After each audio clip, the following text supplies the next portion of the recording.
Fala, ordinários, tudo bem? Estamos aqui para gravar o nosso quarto episódio. Primeiramente, queria agradecer mais uma vez os nossos parceiros Ótica Vide e Valejo Utilidades, que acreditam no nosso projeto e estão com a gente aqui. E, em segundo lugar, agradecer a minha parceira Ana por estarmos juntos em mais um episódio, né, Ana? Oiê, tudo bem, ordinários? Hoje eu vou aparecer um pouco escondida aqui atrás do microfone por conta de procedimentos estéticos, assim, né? Que foram feitos hoje mesmo. Então não deu... atrás da boca. Eu vou ficar escondendo aqui, tá?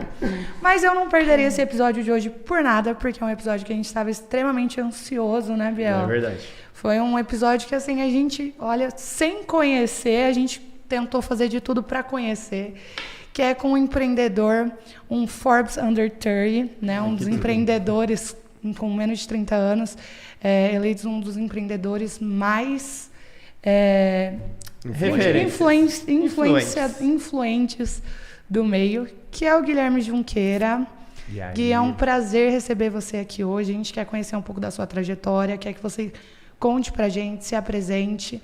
Um filho aqui, né, do nosso estado, a gente quer valorizar esses talentos. Bom demais, tem que falar uma porta-porteira aqui, para todo mundo já ouvir. Mas obrigado, primeiro, né, pelo convite, parabéns pelo trabalho de vocês, né, ter puxado esse bonde dos podcasts e do conteúdo, e principalmente para mostrar a galera daqui é muito bom. Então, fazendo uma curta história, eu sou natural de Campo Grande, Mato Grosso do Sul, como você falou, nascido e criado na Mata do Jacinto, sou filho de mãe solteira, sempre apostou muito na educação ali, para ter minha mãe, né, sempre apostou muito na educação para ter um norte, um caminho diferente. Comecei a trabalhar desde muito cedo para ajudar minha mãe em casa, minha mãe é funcionária pública, então comecei com 14 anos lá no Ceasa, ela que me indicou lá. Uma barraca para carregar caixa de tomate desde os 14 ali, e eu acho que naquele momento eu também comecei a entender o quanto o trabalho e a educação juntos são um negócio exponencial, assim, para a vida de qualquer um. Claramente são as duas maiores ferramentas de transformação. Então, ao longo de toda a história para frente, né, fui trabalhando sempre para ajudar, mas estudando sempre para crescer. E quando cheguei na fase ali de fazer faculdade, né, não tinha grana e tal, tentando federal, passei para educação física, tive um checkmate assim, de uma pessoa falando: puta, mas será que é isso que você quer, tal? Será que você não foi só porque você passou isso, tá escolhendo esse? E aí realmente eu refleti, estudei, muitas pessoas que eu admirava ali que seguiram pro caminho de fazer ADM. E aí fiz ADM, o CDB. Então, ali eu consegui com a minha mãe o valor da matrícula para pagar, e aí dali em diante eu tinha que me virar, e aí eu consegui um estágio na própria CDB. E aí entrei na CDB, que lá tinha, sei lá, 80%, 90% de bolsa para quem é colaborador, então aí sim viabilizaria, eu tinha uma bolsa estágio lá também. Então, ali começa realmente uma grande virada de chave na minha vida, porque o chefe que eu tive ali nos 16 anos, mais ou menos, um pouco antes de entrar na faculdade, tinha formado em ADM, foi uma das grandes inspirações. Eu trabalhei de estagiário, não é nem estagiário, mirim, alguma coisa assim, no terceiro ano do ensino médio, na Caixa Econômica Federal. E eu tive uma líder que também era formada em ADM. Então, você vê que você começa a se cercar de pessoas que você admira, e eu queria seguir mais ou menos essa mesma trajetória. Não escolhi errado, acho que foi dos maiores complementos, assim, né, que você tem uma visão holística de negócios, e eu não sabia muito bem o que eu queria, né, depois, né, só sabia que eu tinha essa veia um pouco mais relacional. Durante a faculdade, acho que o mais interessante é você começar a fazer esse retrospecto e começar a se conectar com o hoje, né? O Steve Jobs sempre fala que a vida é feita de linhas e pontos. Quando você olha para trás, começa a ligar esses pontos, né? E aí essas linhas fazem sentido porque elas estão todas conectadas. Mas ali eu sempre me envolvi em eventos, eu que liderava feira de negócios da UCDB, por exemplo. Tinha muitas das coisas de projetos ali que os professores incentivavam, que eu queria de alguma forma me conectar, organizar, e ali eu comecei a organizar evento, criei a primeira empresa júnior, uma das primeiras do estado, eu acho que só tinha da Federal na época, Fui pro MEG, né, o Movimento de Empresa Júnior. Então, pô, isso começa a se conectar e sair um pouco da bolha só Campo Grande e te dá uma outra visão de mundo. E eu consegui aplicar isso tudo na faculdade e aí uma das coisas que mais tem ligação com agora a minha vida, sendo um educador, foi uma professora, Maria Canali. Ela me chamou para dar aula de oratória para uma turma dela de, sei lá, letras, psicologia, alguma coisa assim, porque eles iam apresentar o TCC. E aí eles não estavam seguros, né? Não sabiam se iam mandar bem ali na apresentação e precisavam de um pouco mais de comunicação. E aí ela me chamou para dar aula, eu falei, professora, primeiro, nunca dei aula, segundo, o que é oratória? Né? Não sabia conceitualmente o que era. Ela falou assim, ó, você... eu sei que você não é o aluno que faz os trabalhos, mas você é o aluno que pega meia horinha antes ali os trabalhos da galera, apresenta, dá um show e faz tirar 10. Porque às vezes você faz um trabalho sensacional, mas na hora de apresentar você não é eloquente, não chama atenção, não consegue fazer um storytelling bom e acaba tomando bomba, não tira nota boa. Então eu sempre fui essa pessoa, sabe? De não ser o mais nerd da sala, mas nunca levar a tarefa para casa. Eu sempre fazia as perguntas que tinha que fazer porque eu era cara de pau e dane-se se eu estava atrapalhando a aula. Eu não podia levar essa dúvida para casa. Eu tinha que, de alguma forma, me conectar ali com a matéria, com aquilo, porque na hora da prova eu tinha que ir. E eu nunca reprovei na escola, nunca reprovei na faculdade. No finalzinho comecei a pegar DP. Por quê? Porque estava trabalhando demais. Né? Aí não estava já levando tão a sério a faculdade, porque eu já estava levando muito a sério o trabalho, né? As coisas que eu estava fazendo profissionalmente. Então, por que eu conto essa história? Porque foi a grande estalo de vida do poder da educação. Eu ir lá, preparar uma aula, dar uma aula para as pessoas, achando que eu era um universitário também, eu estou ensinando outros universitários. Mas para mim quem tem conhecimento é professor, então você não precisa do título, você precisa do conhecimento e aí você vai aprimorando o jeito de passar esse conhecimento para que a pessoa absorva conhecimento, transforme em aprendizado através de prática. E isso vira resultado. Então, quando você entende essa lógica, você fala, foi aquele o momento que eu me descobri um educador, aquele momento eu me apaixonei por educação. Mas sabe qual é o grande recompensa? Quando uma das meninas, lembro até hoje, Dona Tereza, alguma coisa assim, jovem há mais tempo, ela me encontrou ali no intervalo, me pegou e falou assim, Junqueira, chorando já, eu queria te agradecer porque eu tirei 10 no TCC, na monografia, e se não fosse você eu não saberia onde estavam as minhas mãos, onde eu iria trabalhar minha impostação de voz, eu nem sabia que o diafragma fazia sentido na hora que você está falando. E aí ela começou a falar um monte de coisa que para mim assim era tipo, ok, gente, é normal. E não tem. Né, que você fazia. E é isso. E quando ela traz aquela gratidão, você fala, eu transformei uma vida através da educação. Então imagina fazer isso pro resto da vida. E aí naquele dia eu coloquei na minha cabeça, eu quero ter uma empresa de dia, porque daí eu já estava apaixonado por empreender por causa da faculdade, né? A DM, empresa júnior, te puxa, você vai trabalhar em grandes corporações, trainee e tudo mais, ou você vai trabalhar como um empreendedor em um determinado momento. E aí educação foi o grande estalo na minha vida e eu coloquei aquilo como meta. Um dia eu vou ter uma empresa de dia e vou dar aula à noite, porque eu sempre achei que o professor era quem mais aprendia, não era quem mais ensinava. Porque eu lembro até hoje, quando lançou redes sociais e tudo mais, os professores eles comentavam sobre algumas coisas e os alunos complementavam com coisas que eles estavam vendo, que são muito mais do dia a dia, e o professor, obviamente, absorvia por osmose aquilo e levava para a vida. Então, é a maior fonte de aprendizado quando você, de fato, se apaixona por ensinar. Saio, então, né, desse período da faculdade. No último período ali, deu aquele boom de trainees, né? E aí tinha um monte de processo de trainee. Eu lembro que o CIT e o da Ambev eram os mais concorridos do Brasil. Na minha época eram tipo 600 pessoas por vaga no trainee da Ambev. E eu fui um dos 16. E isso foi assim um grande marco para a vida, porque primeiro a Ambev, né? Não estamos falando de um outro lugar, alguém de Campo Grande, filho de mãe solteira, né? Que sempre estudou, foi bolsista, né? Minha vida inteira eu fui bolsista para estudar. E aí, quando chegou na faculdade, aí eu já tinha condições para pagar. Então, passa um flash na cabeça assim, caramba, eu estou numa das maiores empresas, maior escola de gestão hoje prática do mundo, se chama Ambev. E aí foi uma grande escola, porque ali no processo de trainee você roda, né?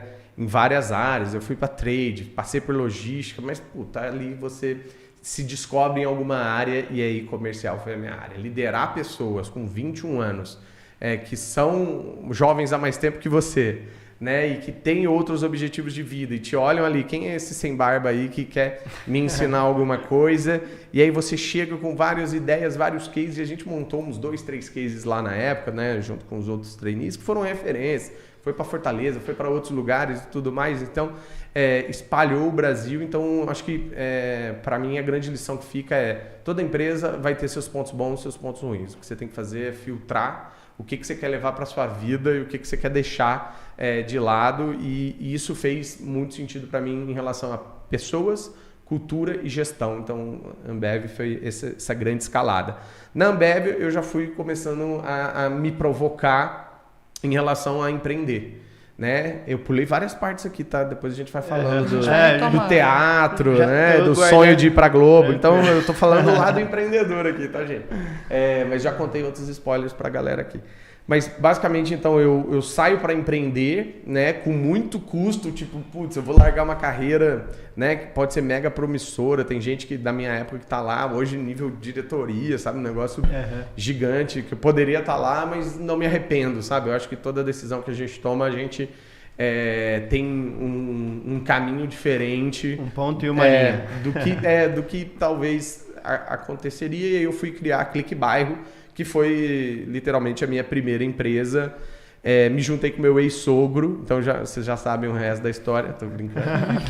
Meu padrinho de casamento, amigo até hoje e tal, mas na época a gente queria ajudar pequenas empresas de bairro a de uma forma prática, ter um guia comercial do seu bairro. Então eu tinha a listagem das farmácias, da pizzaria, todas as empresas do bairro a um clique de distância, mas naquele momento era offline, mas o pensamento era: vamos entrar no digital. E-commerce estava crescendo na época, todos os nossos clientes, tipo, nossa, quero o e-commerce, tipo, dando dinheiro para a gente, de alguma forma, ajudar no digital. Começamos, então, a entrar no digital terceirizando. A gente não entendia nada de tecnologia, então você vai e contrata uma agência.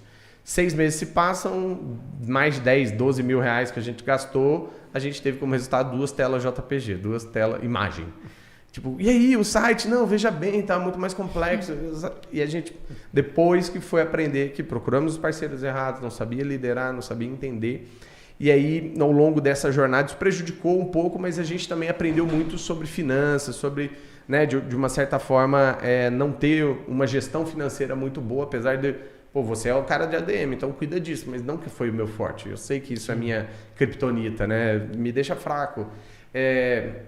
E aí, ao longo de 2 anos, a gente tentou crescer, foi para 5 estados, tinha 12 funcionários, faturou $500 000 no primeiro ano e, estava crescendo, uma exposição legal, começamos a pegar empréstimo, daqui a pouco a bola de neve começou a girar, e aí, para estancar o sangue, a gente falou: não, vamos fechar, e a gente quebrou. Então, foi um MBA que durou 2 anos e foi mais barato que um MBA gringo. E eu aprendi provavelmente muito mais do que eu aprenderia, né, numa sala de aula sobre empreendedorismo. Mas a dor de quebrar é muito difícil, né? Você tem que procurar ajuda profissional. Eu procurei um filósofo que chama Homer Simpson, não sei se vocês conhecem. E ele fala assim: a culpa é minha e eu boto onde eu quiser. Então, como a culpa foi minha, eu comecei a botar várias culpas, mas o grande aprendizado foi: primeiro, não brinca com fluxo de caixa, né? Cash is king, né? O caixa é o rei. Segundo, né, toma muito cuidado com essas relações comerciais e principalmente com coisas que são core, né? Por isso que hoje várias das empresas que têm alguma coisa como core, elas fazem internamente, não deixam na mão dos outros. E terceiro, lida muito bem com essa gestão de expectativas e gestão de frustração, principalmente porque o psicológico de alguém que quebra é muito difícil. Eu fiquei indo na empresa 2 semanas ainda, porque eu não queria falar para ninguém que eu tinha quebrado. Então, imagina o custo psicológico de um empreendedor que quebra e não tem com quem falar, sabe? Porque tem um Alcoólicos Anônimos de empreendedor que você chega lá, senta, faz 30 dias que eu não quebro um CNPJ. Não existe isso, mas deveria, porque é uma das profissões mais solitárias que existem na face da Terra. O empreendedor não mesmo, tem como aprender com as dores dos outros, a não ser com acesso a conhecimento, conteúdo que a gente tem. Você geralmente tem que passar por aquilo e é muito difícil não poder, né, necessariamente compartilhar isso. Acelera um pouco mais a história, volto para o mercado de trabalho, vou trabalhar com tecnologia, vou vender RP, vou vender software, conheço então algumas outras pessoas, entro numa nova sociedade, começo a trabalhar com tech, com outros programadores, começamos então a crescer uma empresa que queria fazer game, queria também fazer software, game deu errado, quase quebramos, aí começamos a focar em produto interno, também acabou não dando muito certo criar nossas próprias startups. O que deu muito certo foi crescer uma área ali de tecnologia para empresas, sendo meio que um CTO as a service, um diretor de tecnologia sobre demanda, fazendo software para as outras pessoas e depois se especializando em aplicativos. E hoje a Gera é uma das 5 maiores empresas de desenvolvimento de aplicativos no Brasil. Eu tenho muito orgulho de ter feito parte dessa história, desse crescimento. A gente começou a atender alguns clientes de São Paulo. Esses clientes de São Paulo estavam demandando bastante MVP, né, que é o produto mínimo viável para você validar ideias de startup, e a gente conseguia fazer isso com aplicativos, com software. E um desses clientes era um grande amigo meu, que a gente já tinha trabalhado junto em outros carnavais. Ele sabia de todo o meu histórico ligado a esse mundo de tecnologia. Nesse meio tempo, junto com a Gera, eu criei aqui no estado um movimento chamado Startup MS, que basicamente era um grupo de empreendedores reunidos que fazia eventos e buscava conhecimento para trocar, mas acima de tudo voltado para as startups. Queria criar startups. Então, a gente chegou a ter 300 empreendedores participando e quase 50 startups criadas na minha época. Então, o Reclame Aqui tinha muito pé aqui ainda, por causa do Maurício Vargas, que infelizmente a gente perdeu, né, pro Covid. A Anitta Shoes já tinha uma relevância nacional. O Portal Educação estava para ser vendido. A gente acompanhou ali de perto a venda para o Portal UOL. Então, tinha muitos cases aqui internos que a gente estava tentando levar para fora.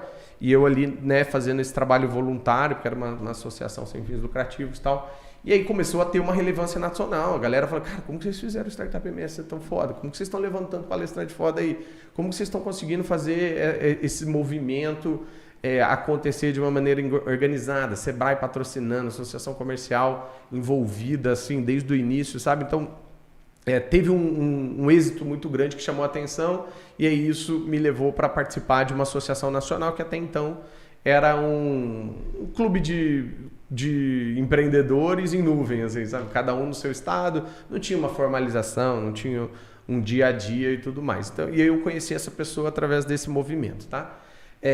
Voltando ali para esse lado de software, por prestar serviço, eu tive a exposição a essa empresa que era uma Venture Builder, uma criadora de startups. Basicamente, você tira startups do zero, pega ideias e transforma em aplicativos, em soluções que usam tecnologia para atingir alta escala. E aí ele me chamou para ser um desses POs, né, que é praticamente uma pessoa que lidera essas ideias até que elas tomem corpo suficiente, já começa até a se pagar, e aí você vira o CEO específico dessa ideia. Foi muito legal porque aí eu fiz a minha saída da empresa de software, entrei para lá, aí já mudei completamente para São Paulo, porque eu estava lá e cá e tal. E aí nessa experiência foi 2 anos criando startups, liderando 4, 5 delas ali, dessas 16, e só 2 deram certo. Isso é um dos grandes aprendizados, né? Até com as coisas erradas a gente tira muita lição e eu acho que até mais, né? Mas dessas 2 que deram certo, uma é o Banco Neon, pô. Então, na época era o controle, eu via a gente desenhar qual seria o nome no quadro, sabe? Até bater 600 mil usuários ainda era controle, depois virou o Banco Neon, que é um dos maiores bancos hoje, um dos maiores para a geração Y. Tem mais usuário, né, jovem do que o Nubank, entendeu? Então, tem uma relevância muito grande, só que nunca foi a minha praia, o mundo de finanças, fintech e tudo mais. E aí, naquele momento, eu me vi, ou eu entro de cabeça nas startups aqui que deram certo, ou eu vou fazer outra coisa. Nisso, eu já tinha um convite de alguns empreendedores para cofundar oficialmente no papel essa associação que a gente já participava de maneira meio informal ainda, Associação Brasileira de Startups. Então, a minha missão foi exatamente assim. Gustavo Caetano, CEO da Sambatec, e o Yuri Gitarri, fundador da primeira aceleradora do Brasil, chegou e falou assim: Junqueira, eu preciso que você faça a mesma coisa que você fez em Startup MS, só que agora para o Brasil inteiro. Então, cria relevância nessa parada aqui. Deu beleza, só que, pô, eu tava casando, tinha acabado de mudar para São Paulo, não tinha grana. Quanto que eu vou ganhar? Como que vai ser o processo e tal? Ele falou, não é assim ganhar, é um empreender, é uma empreitada. Se arrisque, né? No máximo a gente pode te ajudar aqui e tal. E eu falei, tá, beleza, mas vamos fazer então uma vaquinha. E a gente fez uma vaquinha entre os gestores, R$3.000 mais ou menos deu. A junção ali de cada um dando 200, 300, foi o meu primeiro salário para então tocar essa associação sem fins lucrativos de fomento a empresas passageiras, né? Então é difícil, né, você tocar um negócio e pensar nisso como algo estruturado, mas como todo desafio na minha vida, eu acho que ele só tá lá para uma coisa, para ser derrubado. Então vamos para cima. Segundo mês eu já consegui patrocinador, já consegui fonte de receita, já criei produto, criei evento, lá. Nunca mais a ABS, né, precisou de qualquer tipo de rateio, pelo contrário, se tornou extremamente sustentável. E quando eu saí tinha 28 colaboradores, mais de R$4 milhões em caixa. Então um negócio assim muito forte. E ali eu fiz a minha história porque de fato foi uma escola sem etiqueta. Porque toda vez que você está de um lado, você está com uma agência agora. Então você está de um lado, a empreendedora da agência. Daqui a pouco, 2, 3 anos, você vai virar mais a sua agência. Então é o Junqueira da Gama hoje, né? Então você tem uma etiqueta. Na ABS você não tem, né? Quando você está em movimentos assim muito mais neutros, você tem um lado muito mais enabler, um lado mais neutro. Porque você não sou do investidor, eu não sou empreendedor, não sou acelerador. Assim, eu quero ajudar o empreendedor no final do dia, mas eu preciso me relacionar bem com a empresa, com não sei o quê. Então, isso te dá uma margem para aprender muito sobre networking. E aí eu acho que depois a gente pode voltar em todos esses aprendizados que esses quase 4 anos na ABS me proporcionaram, mas basicamente ali eu fiz a minha casca, a minha grande formação de relacionamento, contato, de conhecimento e uma preparação para ter experiências empreendedoras novamente agora num ramo que eu realmente gostaria, educação. E ali eu fiz o Case, que é o maior evento para startups da América Latina. E esse evento, né, que começou lá uma pretensão de ter 700 pessoas, hoje estão 12 mil pessoas nesse evento. É o maior evento para startups da América Latina. Um Campo Grandense criou. E aí a coisa mais bizarra é que todas as vezes que eu fui para fora, e aí a gente fazia missões internacionais com a ABS, levando startups para expor lá. A gente via um mundo que na minha cabeça, o Brasil precisava conhecer, sabe? E aí quando eu fui pela primeira vez no TechCrunch, eu vi o Zuckerberg de frente, eu vi o CEO do Uber, o Travis, de frente, assim, dando palestra e tudo mais. Eu falei, a gente precisa que esse evento aconteça no Brasil. Eu fui tentar trazer os caras para o Brasil e tomei um monte de não, assim, tipo, a galera acha que Brasil é só mato, só jacaré. Então, pô, tem uma visão muito distópica aqui do que há. E aí eu voltei meio puto, eu falei, eu vou criar o evento no Brasil. E esse evento foi uma grande alavanca assim, para mim em relação à carreira, porque ali eu pude proporcionar para um empreendedor que não tinha $5 mil para ir num evento lá na gringa, para baratinho ali, 200, 300 reais, conseguir ir no maior evento para startups que seria o Natal do empreendedor. Sabe quando você vê sua tia, sua prima, tudo você só vê uma vez no ano, que é no Natal. Todo mundo tipo, ali tá todo mundo, você tropicou, captou investimento, tropicou, arrumou sócio. Então, assim, quando você cria serendipity, que é essas faíscas, pessoas juntas, as coisas acontecem, não precisa forçar. E o Case hoje, assim, até hoje eu recebo pessoas assim, cara... se não fosse esse evento, eu não tinha conhecido aquele stand, que daí eu conheci a pessoa, que depois de 2 anos a gente foi ser sócio, e hoje a gente já captou $20 milhões. Tipo, coisas bizarras, assim, acontecem. Então, ali foi o meu maior case, né? O Case, Conferência Anual de Startups e Empreendedorismo, é a sigla, né? Mas o meu maior case. E através do Case fui visitando outros eventos e eu parei nesse aqui que é o SXSW em 2000 e bolinha, sei lá. é um dos maiores e melhores, na minha opinião, eventos de tecnologia do mundo. Assim, lá foi lançado o Snapchat, o Twitter, Foursquare, todos os grandes startups assim, de relevância e crescimento muito rápido lançam lá. 50 mil pessoas, transformam a cidade inteira. É um negócio bizarro. E é no Texas, e é muito parecido com a cultura sul-mato-grossense, né? O Texas tem border igual aqui, tem border com Paraguai e Bolívia, lá é com México. Eles são muito fodas em churrasco, né? O estado americano mais foda de churrasco. Outra paixão aí que a gente no Mato Grosso do Sul também aprimorou, inclusive, nosso aprendizado com os gaúchos e, na minha opinião, hoje é o melhor churrasco do Brasil. Que mais? Lá é quente, é mais calor, parecido com aqui. O povo é mais agroboy, mais chuva. Não, lá anda com arma, lá é legalizado. Os caras estão num bar, assim, 1,38 gigante lá, aqui não tem isso. Mas acho que umas coisas me fizeram se apaixonar em casa ali. Texas, por Austin especificamente. E ali eu conheci uma escola chamada General Assembly, que ela já tinha lançado desde 2011, assim, estava crescendo pra caramba, que basicamente fazia cursos não regulados, cursos livres, de tecnologia focado em empregar a galera. Então ela dava o curso e já empregava, só em grandes empresas técnicas. Falei, o Brasil está precisando disso. Num dos eventos que eu estava, conheci o cara de expansão, fui lá, fiz novamente o plano para apresentar o Brasil. Daí dessa vez eu já fui mais bem preparado. Olha quantos helicópteros tem no Brasil, olha como a economia lá é forte, olha como não sei o que. Vamos levar a General Assembly para o Brasil. Não, veja bem, não, acho que não dá, talvez em 2025 a gente vá.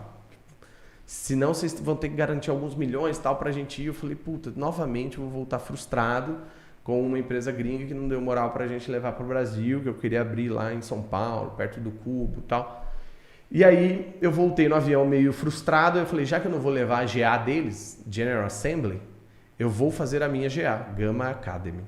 E assim foi a história de começar a Gama, tentando copiar uma empresa americana e que deu tudo errado esse início.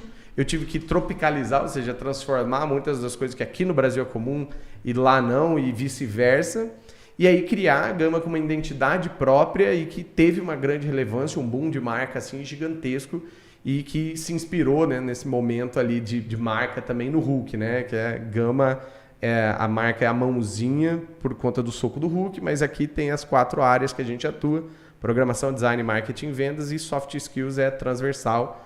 Human, né, que é para todas as áreas. Então, isso fez a gente lançar esse modelo de transformação que não tem nada no gibi que se transforma mais que o Hulk. O Bruce Banner é o hard skill, o Hulk é o soft skill, a falta das soft skills, né? Então, o raio gama é a educação que entra nessa pessoa. E aí, ao longo desses últimos 6 anos, a gente construiu uma história com mais de 30 mil alunos, vamos bater 40 mil agora, mais de 700 empresas que confiam e acreditam no nosso trabalho e pagam para a galera estudar, para ser bolsista e para depois contratar os melhores talentos. Hoje o grande foco é programação, que é o ouro do mundo profissional agora.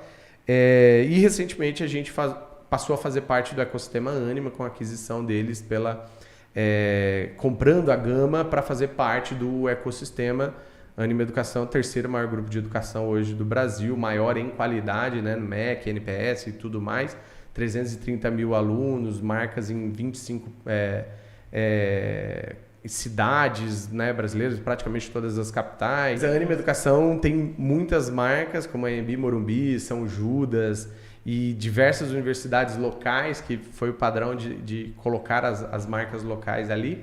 E conseguiu também trazer uma visão de verticalizar, né? Então, verticalizou a educação corporativa com a HSM, inovação com a Singularity University aqui no Brasil, gastronomia com a Le Cordon Bleu, e agora tecnologia com a Gama e saúde com a Inspirali, um grande grupo focado em saúde. Então, eu acho que a longa história é essa, assim, eu consegui chegar naquele objetivo lá da faculdade, tendo uma empresa de dia e sendo professor à noite, mas agora não necessariamente nos períodos que eu travava ali como objetivo, e sim o tempo todo. Eu posso dar aula de manhã, mas também estou empreendendo o tempo todo, quase 24 horas. Né? Exatamente. E retomando um pouquinho, você contou pra gente sobre a Gama, né? A gente queria até aprofundar um pouco para que você explique pra gente como de fato como funciona a Gama. ela tem um processo seletivo, né, para entrar, que você até trata como um processo inclusivo, né, em relação às pessoas. Conta pra gente o passo a passo, como é de fato para estudar lá, como é a questão dos cursos, como são os profissionais treinados por ela, quanto tempo, quais as necessidades para essa seleção. Tudo que a gente faz na Gama, a gente pensa na jornada, né? A jornada do aluno é a parte mais importante de toda a história de uma empresa de educação, ou deveria ser, né? Para quem não foca nisso. Então, basicamente, você tem um profissional, durante a formação dele, ele vai do zero to hero. Ou seja, eu vou do zero ao herói que já virou líder, agora conquistou sucesso, seja ele no seu nível hierárquico, status, desafio, qualidade de vida, financeiro. Para várias pessoas, sucesso tem um tipo de significado.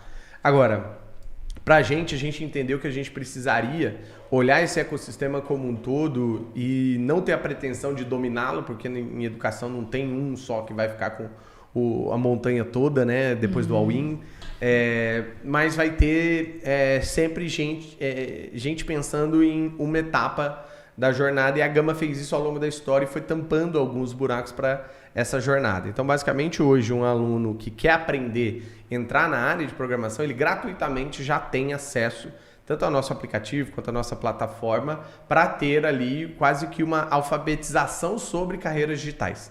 Ou seja, o que significa isso? Eu sou uma enfermeira. Hoje, 55% dos alunos da Gama são pessoas que estão fazendo transição de carreira. O que significa isso? Sou uma enfermeira, sou antropólogo, sou advogado, sou administrador. Estou em áreas tradicionais ou offline e estou vendo, né, um grande movimento para indo para a tecnologia. E aí é o momento que a gente abre uma caixinha e mostra para a pessoa: programação, design, marketing, vendas. Essas 4 áreas hoje representam 90% das vagas do mercado de tecnologia. Então, não vou para a área financeira, não vou para a área de RH, vou para... Você pode ir, mas dentro da área digital você tem mais oportunidades de crescimento e essas 4 têm mais volume. Mas, para cada uma delas, você também vai ter que ter uma aptidão, uma habilidade, um sacrifício, e não é todo mundo que está disponível para isso. Então, por isso a gente deixa clara a regra do jogo. Escolhi, tentei, agora vamos começar então do começo. Aí tem lá, desde R$49 para você virar um assinante e começar a ter um acompanhamento um pouco mais profundo, com alguns conteúdos preparatórios, beleza, você consegue fazer. E aí chega na hora de você falar: agora eu preciso ganhar casca, ganhar corpo. É a hora que a gente entra com um programa que não é só hard skill, ou seja, só o conteúdo técnico. Entra com um tipo de experiência educacional que leva também as soft skills a um nível diferente. E esse é o nosso programa pioneiro, que chama Gama Experience, e aí a pessoa tem que passar por um processo seletivo, porém que é de fato inclusivo, ou seja, a gente olha muito do que a pessoa tem e pode oferecer e pode aprender muito mais do que quem ela é e o que ela tem para pagar. Pelo contrário, hoje alunos da Gama nesse programa só pagam depois de conseguir um emprego. Então é uma aposta muito forte na qualidade do conteúdo educacional e na experiência que a gente entrega, e principalmente na conexão que a gente faz depois com a empresa, porque eu vou pegar, né, tirar do forno esse aluno e já colocar ele trabalhando dentro das maiores empresas de tecnologia do Brasil hoje, e tirando o risco dele, né? É praticamente uma reinvenção do modelo de financiamento estudantil, só que agora que se compromete. Então, só a empresa que é muito séria consegue fazer isso. E aí, esse programa foi apelidado pelos nossos alunos de mistura do Tropa de Elite com o programa Aprendiz. Que, basicamente, você realmente faz desafios em grupos de maneira muito multidisciplinar. Então, eu estou aprendendo design, mas você está aprendendo marketing, você é vendas, a outra pessoa está aprendendo programação. A gente se junta e tem que fazer um blog do zero para a empresa que está ali patrocinando o programa, e tem que gerar 1.000 leads em uma semana. E o nosso recorde é 5.500 leads. Eu já vi muita startup com dinheiro de investidor anjo que não faz 5.000 leads nem no mês. Então, existe uma essência de como fazer educação bem feita, e a resposta do porquê a Gama faz isso bem é porque a gente foca em metodologia. O jeito de fazer é tão ou mais importante do que o que você faz. E isso, ao longo da nossa história, se mostrou muito coerente, ao passo que hoje a nossa comunidade praticamente é retroalimentada pelos nossos ex-alunos. Ou seja, um professor que vai te dar aula hoje, um mentor que vai te dar aula hoje, foi aluno. Eu tenho 2 sócios que foram ex-alunos da Gama. Não tem exemplo maior de que casa de ferreiro espeto não é de pau. A gente formou pessoas tão boas que entraram na Gama como analistas e cresceram pra caramba ao ponto de virar sócios da Gama, ter percentual da empresa, ter um cargo de C-level e ser o responsável por muitas pessoas. Hoje são 130 pessoas na empresa, distribuídas no Brasil inteiro, então uma grande responsabilidade, são várias famílias ali, né? Dependendo de tudo aquilo, a gente tem que de fato ser aquele líder que dá suporte e dá caminho, né? Então veja que isso é fruto do nosso próprio programa, então tenho muito orgulho do que a gente criou. E aí, se essa pessoa não quer assumir esse financiamento, que ela só paga quando foi empregada, ou ela está conectada com, às vezes, outras linguagens, outras ferramentas, ou outras áreas, né, de conhecimento que não necessariamente a gente oferece nesse tipo de programa, a gente oferece em outros programas que a gente chama de programas corporativos, que basicamente em 2018 a gente inventou um novo conceito chamado Education Recruiting, né? Hoje praticamente reconhecido e sendo pioneiro pela Gama. Vários outros concorrentes copiaram e eu sempre falei que o melhor elogio é a cópia, então continuem copiando que a gente já vai estar fazendo outras coisas, mas basicamente a gente cria um modelo educacional dentro de um processo seletivo. Então, em vez dessas empresas continuar fazendo programa de trainee, estágio ou qualquer que seja esse programa que você só testa candidato, não, a gente vai lá e seleciona as pessoas que têm melhor fit ali com o momento de carreira, mas dá um treinamento para essas pessoas, dá uma capacitação intensa para ela aprender e já chegar jogando melhor para aquela vaga que você está aberta. E aí você muda um pouco o jogo, né? Porque você transforma o professor, o mentor, em olheiros, que vão descobrir os Neymar ali durante o programa de capacitação sem a guarda alta, que as pessoas ficam geralmente num processo seletivo que já chega tudo ensaiado, com respostinha pronta e tudo mais. Ali não, você vê essencialmente quem é aquela pessoa, quanto ela aprende, quanto ela entrega, quanto ela joga junto, quanto tem, né, um nível de soft skill boa. E isso faz com que a gente tenha, né, um resultado muito melhor nas contratações e muito menor no turnover dessas pessoas que acabam não saindo. Elas estão tão gratas que Magalu pagou para eu aprender programação. A gente faz turmas para mulheres, especificamente em Python, por exemplo, que é uma das linguagens de programação, por exemplo. Forma lá 40 mulheres praticamente recorrente e essas pessoas são empregadas depois.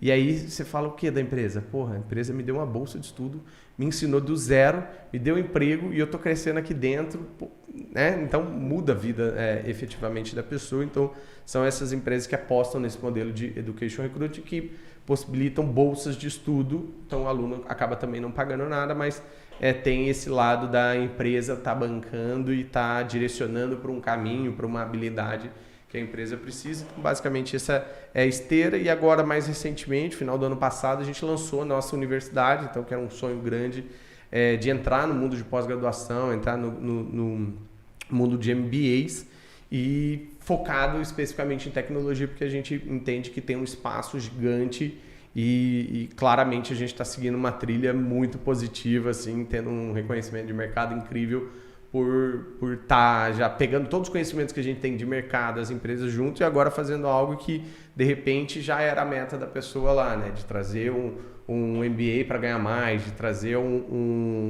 uma pós-graduação para ter um application em uma empresa que pede aquilo como obrigatório. Então a gente conseguiu ter muita relevância sendo pioneiro em um modelo que, se você não tiver aumento no seu salário em um determinado tempo depois de se formar, ou na pós ou no MBA, você ganha seu dinheiro de volta. Então, novamente, um compromisso com a qualidade da entrega do que a gente está querendo fazer. Maravilhoso. Vocês criaram um círculo vicioso ali dentro da própria empresa, que a jornada inteira, entra cliente, sai fã e trabalhador e tal. Gui, eu vi uma entrevista sua falando que você é religioso, né? Acredita só em Deus, com as pessoas é só nos dados, né? Exatamente. Eu ia fazer essa pergunta, mas eu imagino que seja através dos dados, porque você mesmo falou que 90% do mercado de trabalho digital são essas 4 carreiras que vocês oferecem. Né? Então, as carreiras digitais são basicamente uma ideia a partir dos dados. Como que vocês chegaram essas carreiras aqui são as que a gente tem que ensinar, são as que são mais relevantes. Para começar aí, e depois se você tem a informação de...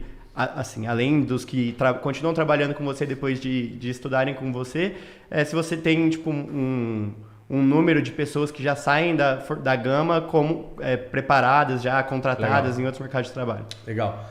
Primeira pergunta, eu sempre acreditei que branding é sustentado em 3 pilares, tá? Autoridade, reputação e endosso. A autoridade é você ser o dono daquele assunto e falar muito bem dele, colocar uma cerca elétrica em cima do assunto, alguém que vai querer falar ou buscar na internet vai passar por você. Segundo, que é reputação, você constrói, né, sendo referência, sendo fonte. E a melhor fonte de ser referência é a imprensa. E eu aprendi muito isso na ABS, né? Porque a gente era uma fonte inesgotável de dados e principalmente sem interesses, né? Porque eu não queria vender nada, sou uma associação, então eu sou dono da fonte. Então, levei esse mindset para a Gama. E terceiro, endosso, que é pessoas relevantes falando bem de você, seja B2B, seja B2C. Então, como eu sempre tive essa cabeça de branding, para mim foi quase que natural a gente criar um laboratório de pesquisas interno na Gama desde o dia 0. Sim. Quando a gente lançou nosso primeiro programa, a gente já lançou assim, em Belo Horizonte, porque o nosso primeiro programa foi em Belo Horizonte, a galera acha que eu sou mineiro porque foi lá o primeiro, mas a Gama sempre nasceu em São Paulo, sempre esteve em São Paulo. Você compartilhou no Instagram, né, essa semana. Pois é. O cara, mineiro, gente boa. O cara pediu indicação para levar no podcast dele, e aí escreveram o meu nome lá, e aí ele falou, vou trazer esse empreendedor mineiro dos negócios escaláveis. Eu falei, nada contra, adoro, falo muito parecido, inclusive, Mas aqui, bom, nu. Isso quando não te confundem com Mato Grossense, né? Aí a briga é mais feia. Não fala em Mato Grosso.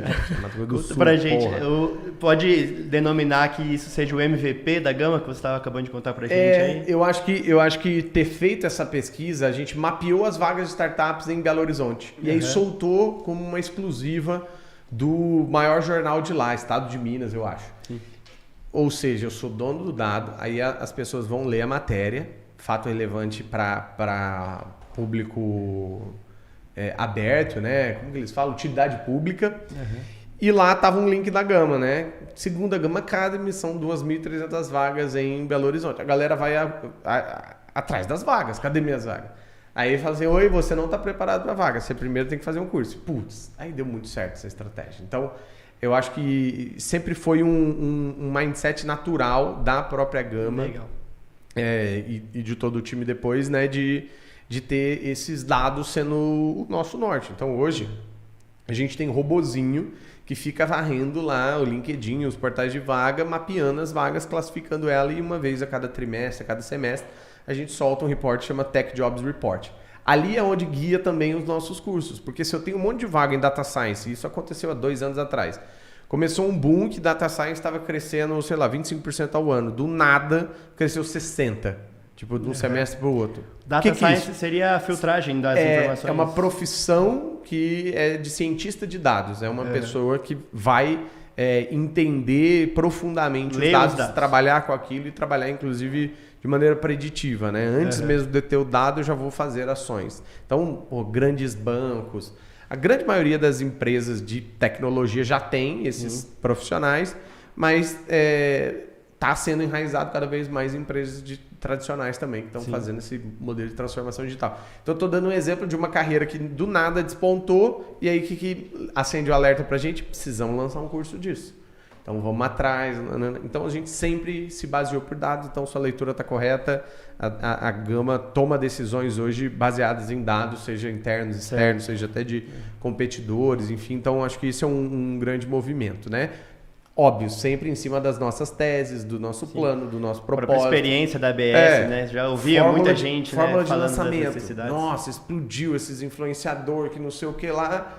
E tem muitos bons, mas tem muitos que também estão indo só pela farra, pela oportunidade. É um cara que vende curso para outro de como vender curso para tentar viver uma vida milionária, fica tirando o Instagram com um carro locado. Sim.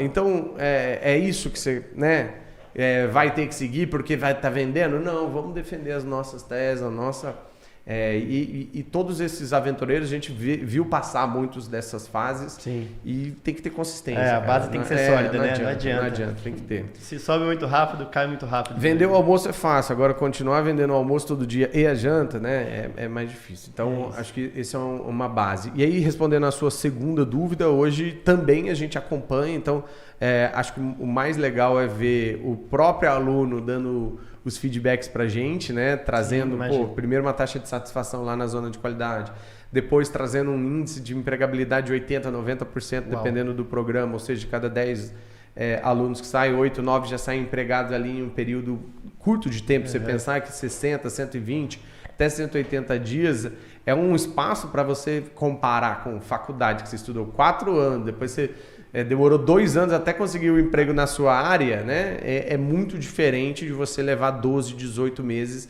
que hoje é a média do uma tempo média de curso de um ano de transição, de virada de chave ou de entrada, né? Sim. Tem muita gente que está também novos entrantes, são pessoas que estão ali na fase de eu faço faculdade, faço cursos paralelos, ou já formei na faculdade, mas agora quero me especializar, tá fazendo cursos e bootcamps como o nosso para avançar na carreira. Então, é um indicador que para a gente é positivo, mas mais ainda é um indicador de quantas vezes essa pessoa é promovida. Então, 35% hoje dos alunos da Gama são promovidos à liderança em um curto espaço de tempo, depois de ser empregado 1 ano depois, por exemplo. Então, isso é legal também, porque você vai retroalimentar a máquina, adivinha onde esse cara vai vir contratar, ou essa pessoa vai vir contratar depois. Já são vitrines, já referência para quem está procurando gente. Eu vou lá na fonte onde eu vim, entendeu? Eu vim daquela fonte. Então, vocês têm parceiros, já empresas parceiras que procuram esse tipo de funcionário? Essas 700 parceiras são empresas que hoje, de uma certa forma, estão vinculadas com a gente e já sabem que ali é um celeiro de talentos. Sim. E mensalmente a gente faz uma feira de contratação. Essas empresas podem ir lá, então hoje qualquer empresa se inscreve, é online, então você vai lá, vai agendar entrevistas, né? Vai ter um filtro, obviamente, se chegar lá, refrigeração do seu João, seu João, não é aqui essas vagas, tá? Nada contra, mas a gente tá fazendo de uma aplicação de alguém que ou tenha já um nível de maturidade digital, queira criar e tenha, né, obviamente, todo o pensamento para isso acontecer. E aí a gente faz essa conexão entre as pessoas que querem trabalhar, que acabaram de se formar, com aquelas que estão buscando, e acaba dando muito resultado, um resultado bem positivo. E também tem empresas que têm grandes volumes de vaga, e aí elas preferem fazer esses programas customizados, que daí a Gama pilota do começo ao fim. Eu vou atrair, vou selecionar, vou treinar só para você e aí vou te entregar no final. Então, para a empresa é uma mão na roda, mas obviamente que não são todas que têm o porte para ter volume, né? Contratar 30 pessoas da mesma vaga num dia, né? Então, aí tem umas que copiam a metodologia, né? Exato. Copia, mas não faz igual. Exato. Gui, uma dúvida que eu tenho. Você falou também sobre o lançamento, né, da Gama. E como você já trabalhou sempre com startup, a gente sabe que as startups elas têm ali também um nível de mortalidade, né? Uma coisa às vezes muito grande. Ela começa, mas ali não dá pé, etc. Então, no viés de ter boas ideias, ele hoje em dia, por si só, as boas ideias não se vendem. Teve alguma estratégia de marketing por trás disso? Qual foi a ideia que você teve para esse lançamento? Porque você entendeu, você de fato estudou que tinha uma deficiência ali, uma demanda muito grande e tinha pouca preparação no mercado. Mas como você conseguiria chegar até o seu lead, né? Qual foi a estratégia que vocês usaram para de fato converter em matrículas, em novas adesões? Naquela época a gente já estava estruturando todas as trilhas de conhecimento, e dentro dessas trilhas tinha a trilha de marketing, né? E aí o que eu falo de trilha de conhecimento? As aulas que a gente daria. Como o foco da Gama sempre foi ter os melhores professores, só que professores de surf que sabem surfar, então, diferente daquele consultor de empresas que te dá dicas e nunca teve empresa, a gente só queria pessoas que eu vou te ensinar Google Analytics, vou te ensinar como fazer marketing digital. Olha aqui, vou abrir o meu capu aqui e vou te mostrar tudo que eu estou fazendo agora, que eu estou aprendendo, entendeu? Então a gente sempre teve um foco do pão quentinho, assim, sabe? Você ensinar na sala de aula uma coisa que você acabou de aplicar ou que você acabou de errar. E aí a gente descobriu, né, que tinha um professor ali que iria dar uma aula e ele queria um case. E ele ajudou a gente a formatar dentro de uma metodologia que já existisse, um case que chama, é o framework do olho de touro, Bullseye Framework. Então, é uma metodologia americana que fala que você tem que, para cada alvo, né, um lançamento, por exemplo, é um alvo. Ali no meio, que está o olho do touro, você tem que escolher 3 canais e outros 6, 3 primários e outros 6 secundários. E a gente escolheu 3 primários e fez uma estratégia de marketing em cima disso. Então, eu tinha que emplacar algo na imprensa. Para emplacar algo na imprensa, eu tinha que fazer pesquisa. Porque a pesquisa é algo relevante para a imprensa. Então, já garante. Só que eu tinha que fazer a imprensa publicar no Facebook deles de algo que tem muito mais autoridade e reputação do que a marca que quer vender sua própria, né? Você fazendo um anúncio de você mesmo é diferente de você no Jornal Nacional, né? Falando sobre você. E a gente tinha que depois impulsionar para muita gente ver essa matéria. Então, quando eu consegui que a jornalista publicasse no Facebook, a gente pegou e compartilhou o link delas na página da Gama. Quando você impulsiona, coloca grana ali para várias pessoas ver o anúncio, só sai a marca do jornal, não sai a marca da Gama, porque eu estou compartilhando um post de outra pessoa. E isso foi a grande estratégia, de você alinhar. Eu acho que o grande erro de muita gente que está fazendo lançamentos, ou fazendo campanhas, ou fazer Dia das Mães e tudo mais, faz tudo solto. Não tem uma estratégia integrada. E para mim, a integração, basicamente, o nome bonitinho, Bullseye, pode caçar no Google, ver aí. Mas no final você vai ter que escrever lá 3 ações e fazer elas conversarem assim como essas conversaram. Eu tive que fazer imprensa, tive que fazer social media, tive que fazer ads, tive que fazer pesquisa. Entendeu? Sim. Então, por 4 estratégias linkadas que deram certo. E aí depois era manter a consistência disso. Como que depois eu crescendo, aí o nosso segundo programa foi já em São Paulo. Como que eu faço São Paulo, que é 11 milhões de pessoas, muito mais disperso, a imprensa não vai dar moral para você como a outra, numa cidade menor deu e tal. Você tem que manter essa consistência de alguma forma. E aí, para mim, eu usei outras 3 estratégias, que era social proof, que é a prova social, ou seja, eu tinha alunos, tinha acabado de se formar e foram empregados. E fiz um vídeo muito bom de depoimento, da experiência, um teaser ali, e a galera ficava muito curiosa, tal, porque tem uma das provas lá na Gama que você tem que cozinhar. Nesse começo eram umas coisas muito doidas que você tinha que fazer para trabalhar em equipe e tal. Legal. E aí tava lá no vídeo tudo mostrando e a galera ficava, meu Deus, que é isso? Quero fazer. Você ia no escape room para ganhar um prêmio e aí saía com a sacola na cabeça, assim, aqueles negócios de escape room de presídio, sabe? Então tinha umas ideias muito criativas, mas estavam no vídeo. O vídeo fez o social proof, né? A prova social de pessoas falando, eu fiz, foi bom pra caramba, agora faz.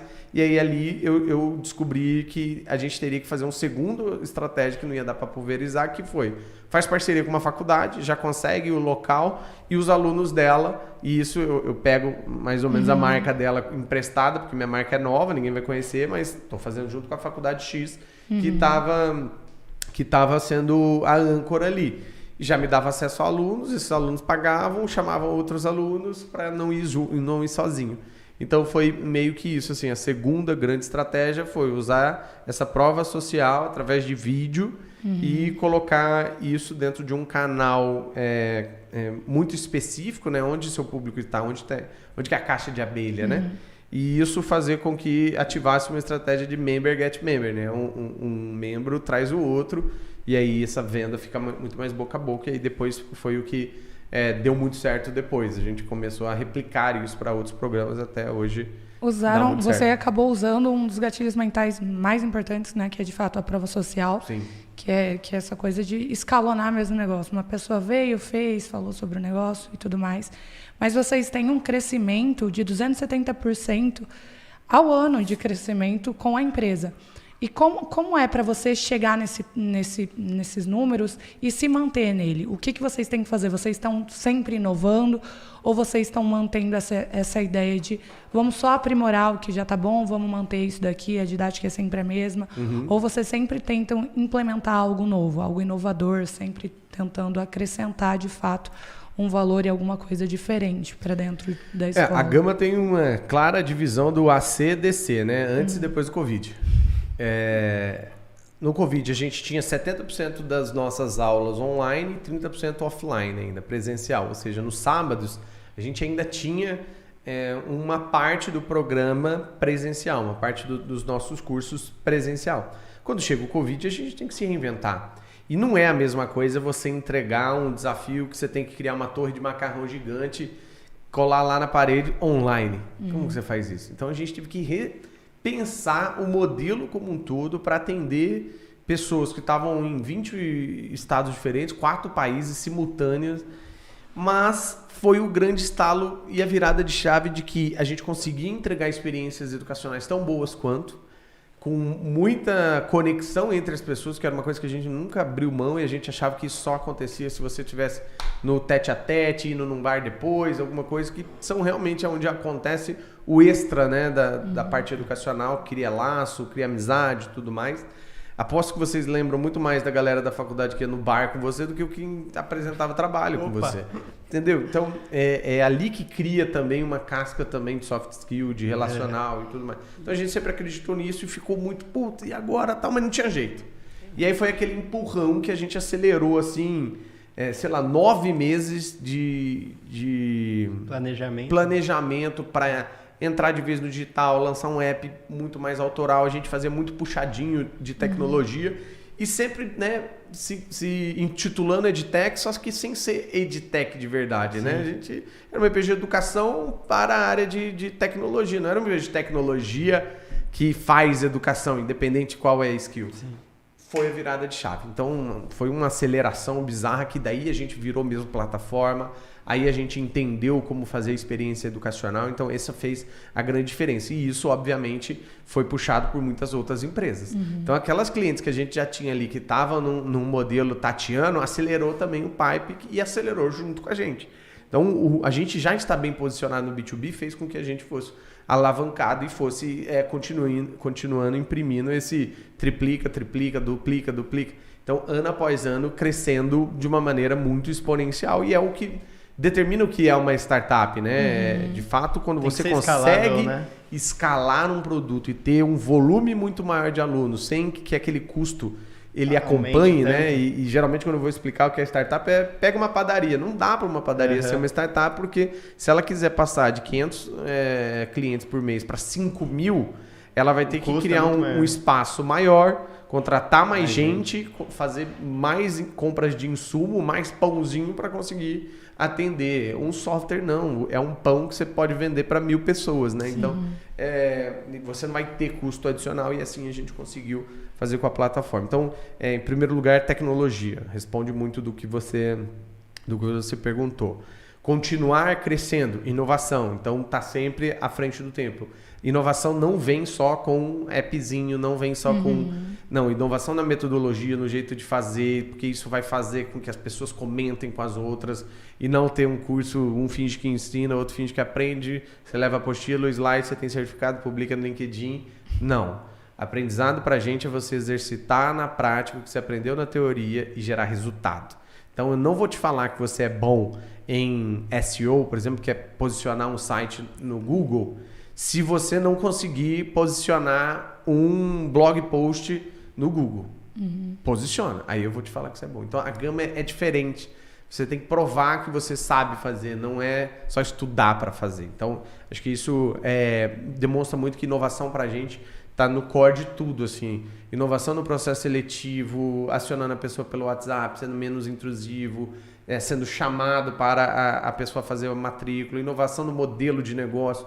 Pô, você não paga um curso, a galera liga para saber se a gente existe, sabe? Porque tem tanto golpe por aí que você fala assim, cara, não é possível que eu não vou pagar nada para fazer um curso que custa R$12.000. Está lá no site, R$12.000. Se você quiser fazer um financiamento, você quiser pagar no cartão, enfim, pode fazer lá. Se não, você faz esse. Você vai ter juros? Vai ter. Vai pagar mais? Talvez.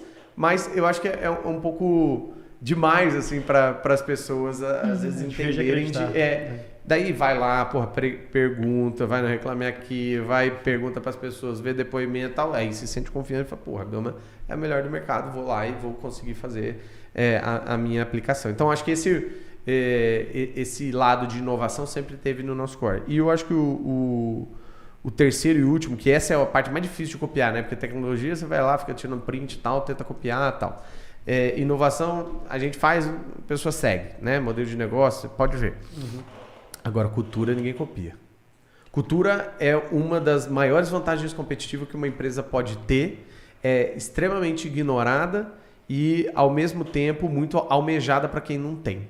Então, empresas como a Gama, que tem uma cultura muito forte, conseguem enxergar pessoas, né, people first, na sua essência, conseguem entregar um alinhamento muito claro de objetivos, com um propósito que é apaixonante e entregar resultados no dia a dia que fazem as pessoas se sentirem reconhecidas e, ao mesmo tempo, conectadas com um valor que não tem igual, é transcendente, como a educação e como ela pode transformar algo quando ela está alinhada ainda com o trabalho.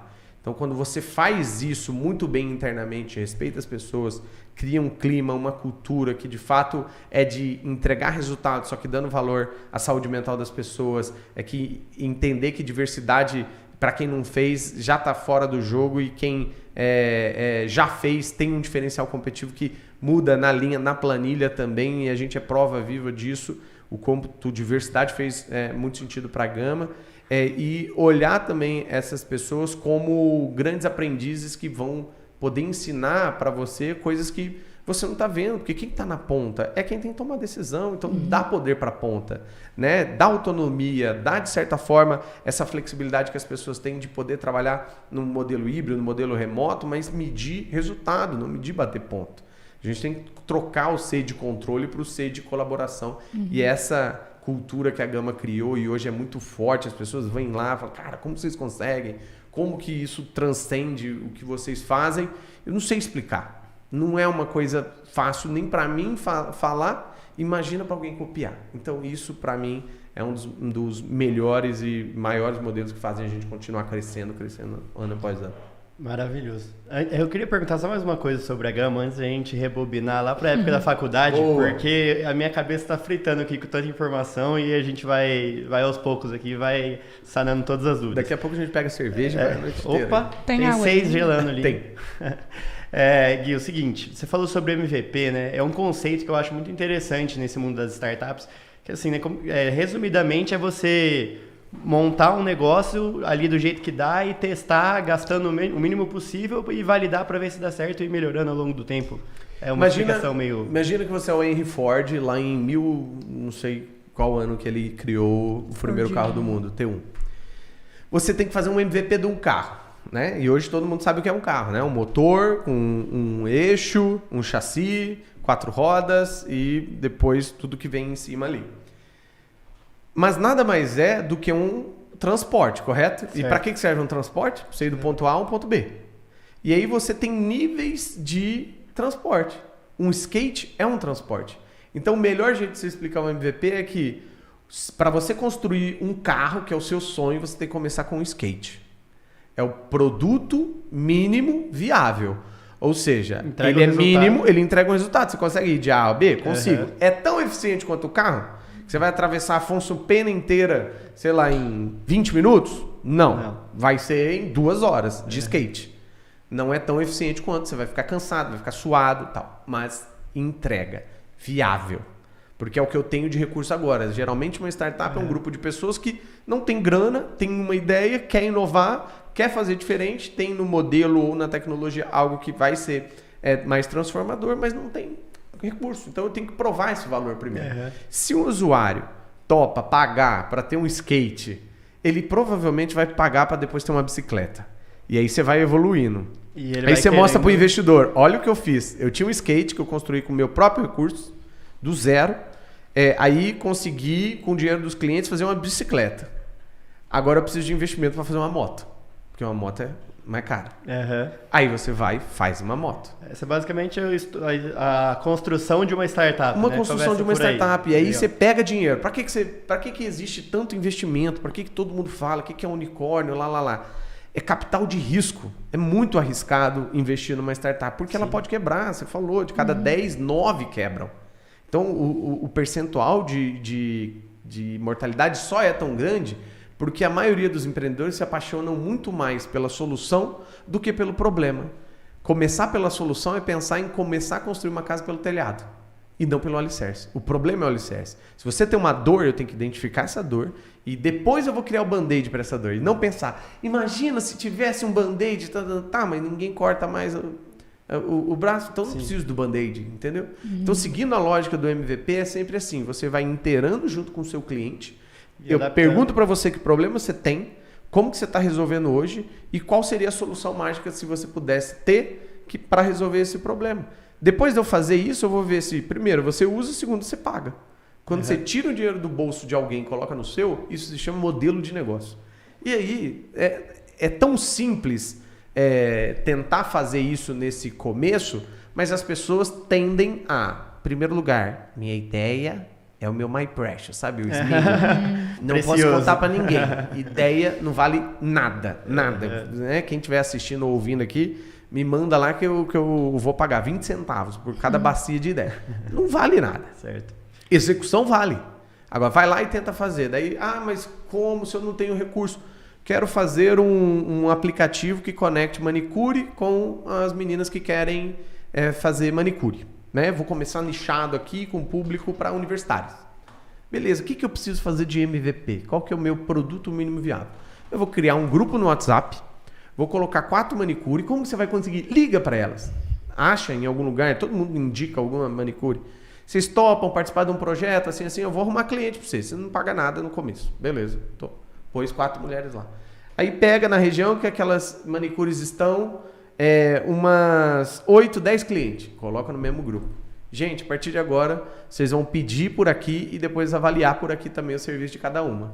E vai ficar ali essa opinião.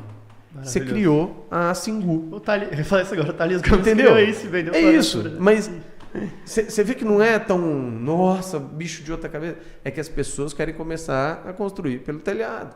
Meu sogro tem uma frase maravilhosa que ninguém começa a subir escada pelo meio. Qual o problema do empreendedor que está apaixonado pela ideia, acha que já sabe tudo e tem todas as respostas e não tem nem hipóteses que podem ser comprovadas? É que ele vai quebrar gastando mais. E a grande moral de empreendedores que deram certo na área de startup é que eles poderam até quebrar. Eles provavelmente deram vários soco no muro, em ponta de faca e tudo mais. Só que eles erraram com menos. Então, por isso que fala startup enxuta. É como você consegue fazer mais com menos em menos tempo. E hoje o game de uma startup é exatamente isso. O maior valor agregado para uma startup está no tempo que ela executa, aprende e consegue evoluir em um curto espaço de tempo. Hoje, se eu fosse voltar atrás na Gama, eu pegava um ano inteirinho da Gama, apertava delete. Porque foi um ano de absoluta certeza de que a gente deveria entrar num nível gerencial e de diretoria, fazendo curso para esse público, sendo que a nossa força estava dando certo aqui. Não, mas aqui dá mais ego. Aqui é mais bonito. Aqui meus amigos vão fazer. Aqui, a pior coisa do empreendedor é contar com o amigo. Meu amigo vai me ajudar, meu amigo vai consumir. Mas o amigo... Como cliente, eu digo, né? É que eu não conhecia os clientes, né, do outro programa. Ali eu conhecia. Sim. Eu poderia ter acesso a eles. Então dá aquela falsa impressão de que vai ser mais fácil, mas não é. E aquele negócio inteiro, uma unidade de negócios, demorou até para ser descontinuada. Um dos maiores erros que a gente teve na Gama. E aí, olha para trás, foi umbigo, foi ego, foi tentar achar que eu já sabia e não perguntar para o cliente, não estar segurando no pulso. Se você é um empreendedor que está conversando pelo menos 2 vezes por mês, 3 vezes por mês com seus, não só os principais, mas com os seus clientes, né? Você vai sentir o quanto, né, você está indo para o caminho certo, o quanto você está indo no caminho errado. Agora, se você acha que você já sabe tudo, parabéns, você vai ser uma pessoa que vai quebrar. Então, certo. Bom, a gente chegando nessa etapa de MVP, você construiu o seu MVP. Eu tô te perguntando isso porque eu fui estagiário do Sebrae lá uma época e eu assisti umas palestras no Living Lab lá, você deve conhecer. Salve pra Leandra. O rapaz da Dinner, quando você falou que conhece, Flávio, ele deu uma palestra lá e ele estava explicando pra gente como que ele validou, né? Acho que você primeiro cria o MVP e depois você valida a ideia para ver se ela é aplicável ao mercado, digamos assim. Né? E aí ele falou que ele colocou um anúncio, não sei aonde, de assim, tipo, assim, pra quem não sabe, né, um resumo foi uma rápido matéria, aqui, na né? verdade. Foi uma matéria que foi feita sobre o namoro fake ou sobre o Dinner? Não, do Dinner. Do Dinner? Tá. Então já é assim, outra fase. Basicamente, o Dinner era uma startup que você vendia um jantar, uma experiência gastronômica na sua casa, né? Isso. É que basicamente um Uber do... Exato. Ele brincava, falava que era o Uber dos restaurantes. E aí ele falou, cara, eu coloquei um anúncio... Tipo, vendo um jantar aqui em casa, alguém vai ter interesse? Aí foi lá uma pessoa e comprou. Daí ele falou, devolveu o dinheiro da pessoa, falou, eu não tenho, na verdade, estava validando uma ideia aqui, validou, legal. E aí criou a Dinner. Você deve ter tido 1 milhão de experiências relacionadas a esse tipo de validação, de MVPs na ABS, né? E eu queria saber como foi esse processo inicial de MVP e de validação da Gama, e se tem algum outro projeto que você acha interessante, curioso da ABS, que a gente possa elucidar para o pessoal aqui. Eu vi muitos, principalmente os ligados a offline, são os que mais chamam a atenção. Então, teve um empreendedor, eu viajei 25 estados como mentor no Startup Weekend, ou jurado lá, que é um evento que você cria uma startup em um fim de semana, e tem que apresentar, né? Ali cria-se vários negócios e tal. E aí, um empreendedor específico, ele queria criar um aplicativo de checklist de churrasco. Então, basicamente, ele queria que você dissesse, né? Pô, eu vou fazer um churrasco, sexta-feira, vai vir 20 pessoas, que eu preciso comprar? Pum, já saía lá. Tanto de carne, tanto de não sei o quê, bebidas, até caipirinha, ele falava quanto limão, quanto açúcar e tal. Muito legal. Falei, tá, e como que você vai validar isso? Aí ele foi vender no mercado o checklist escrito, ele fez uma lista, depois tirou cheques, vendeu por R$2 para todo mundo que estava todo mundo assim, tentou. Sim. Na fila do açougue. Você não vai na farmácia tentar vender. Então ali você já tem muitos aprendizados. Canal, onde meu público está? No açougue, você vai fazer churrasco. Foi lá no açougue. Aí ele ia perguntando, você sabe tudo que você vai precisar para o seu churrasco e tal, nananã. Às vezes, sempre minha esposa fala para eu voltar para pegar um tomate que eu esqueci do vinagrete e tal. Galera, só lembra da carne. Daí esquece o carvão, esquece o mandioca. Enfim. Aí ele foi e começou a vender, cara. Vendeu 8 listas em 30 minutos num mercado. E aí as outras pessoas da equipe dele foi vender em outro. No final tinham vendido 20, 30 listas. Então, põe aí. Se você teve, né, a coragem de tirar o dinheiro do bolso e pagar para alguém numa lista, num negócio offline, provavelmente esse MVP validou que outras pessoas fariam isso e tanto é que existe. O maior aplicativo de churrasco é desse cara hoje e foi fazendo para outras coisas. Provavelmente hoje deve fazer isso que eu ia falar. Exato, ele era o skate naquele momento, né? Daí agora foi para bicicleta, checklist de coisas de comer. Depois para festas, 15 anos, o que você não pode? Agora para checklist para viajar. Eu sempre esqueço toalha, por exemplo. Então, ele vai lá e vai ticando, chinelo, toalha. Então é checklist de tudo. Legal. Entendeu? Então, olha como... um exemplo clássico de como nasce uma ideia de startup. Nasce uma ideia. Então, acho que essa é clássico, eu adorei ver e sentir. E na Gama, a gente... Era eu e Leandro no começo. 2 pessoas fazendo praticamente tudo, então do marketing a operações, né? A captação do patrocínio, a gestão dos professores, tinha 20, 30 professores no primeiro programa nosso. E aí chegou no final, eu fiquei com a responsabilidade de passar captar os RHs e passar para os RHs o perfil dos nossos 100 alunos que tinham formado. Falei, putz, como que eu vou conseguir entregar valor, né? A entrega de valor era nesse momento, lembra? A gente começou de graça para o aluno e quem pagava era o contratante. Então, se ele contratasse, ele ia me pagar o valor efetivo do primeiro salário dessa galera, que era R$2.000, R$3.000. Então, a gente inverteu o jogo. Vocês vendiam para a empresa que estavam atrás já. Sim, ele fez a gente sempre brincou que era o modelo de negócio RH, que é Robin Hood, né? Esse tiro de ninguém para dar para quem não tem. Então, como o aluno não pagava nada, eu tinha uma abertura com o aluno para pegar muitos dados, muitas informações que às vezes quando você está pagando você acha chato. Então, pô, você já fala inglês, não fala. Então, várias coisas que eu sabia que ia ser perguntado num processo seletivo, a gente transformou ali em um banco de dados de informação, mas estava tudo uma planilha, eu ia mandar para o RH, daí eu pensei, pô, o que é visual? RH, em geral, mais humanas, majoritariamente mulheres. Eu tinha ali um acesso a pessoas que eu ia ter até feedbacks, porque eram pessoas próximas, amigos e tudo mais. Então eu pensei, eu preciso entregar o melhor MVP possível, entregar valor das pessoas verem as informações, conseguirem filtrar, conseguirem quebrar muito dos processos, das perguntas, né? E acelerar esse processo, porque quanto mais rápido essa pessoa for contratada, mais eu ganho. Essa era a minha validação. E aí foi mágico, que foi o primeiro dia que foi a contratação, uma RH do Descomplica, se eu não me engano, me liga, e aí ela me fala, eu adorei esse sistema que vocês estão utilizando. Eu conto de trás para frente para você entender depois. Tranquilo. Eu adorei esse sistema que vocês estão usando, listando todos os alunos, colocando todas as informações, inclusive eu posso ticar aqui as coisas que foram legais para mim e tudo mais. A gente já contratou uma pessoa aqui, como que eu faço agora? Né? Emite o boleto. Maravilhoso, tal, né? Aí ela, depois no final, ela falou, e tem como a gente usar esse software? Porque eu adorei, eu queria fazer eles para as outras coisas. Eu falei, tem, ele chama Trello. Você pode acessar. A Ana tá tentando e usar esse Trello. Gente, eu peguei o Trello, fiz as colunas profissionais de programação, coluna de marketing, coluna de vendas. O Trello é muito bom porque em cada card você sobe uma imagem, ele fica com a imagem ali como destaque. Então a gente tirou foto de todos os alunos com a luva do Hulk e a camisa verde, e a pessoa fazendo assim. Então a gente tinha as fotos todas padrões, então ficava aquele negócio bonito, legal, tudo verde e tal.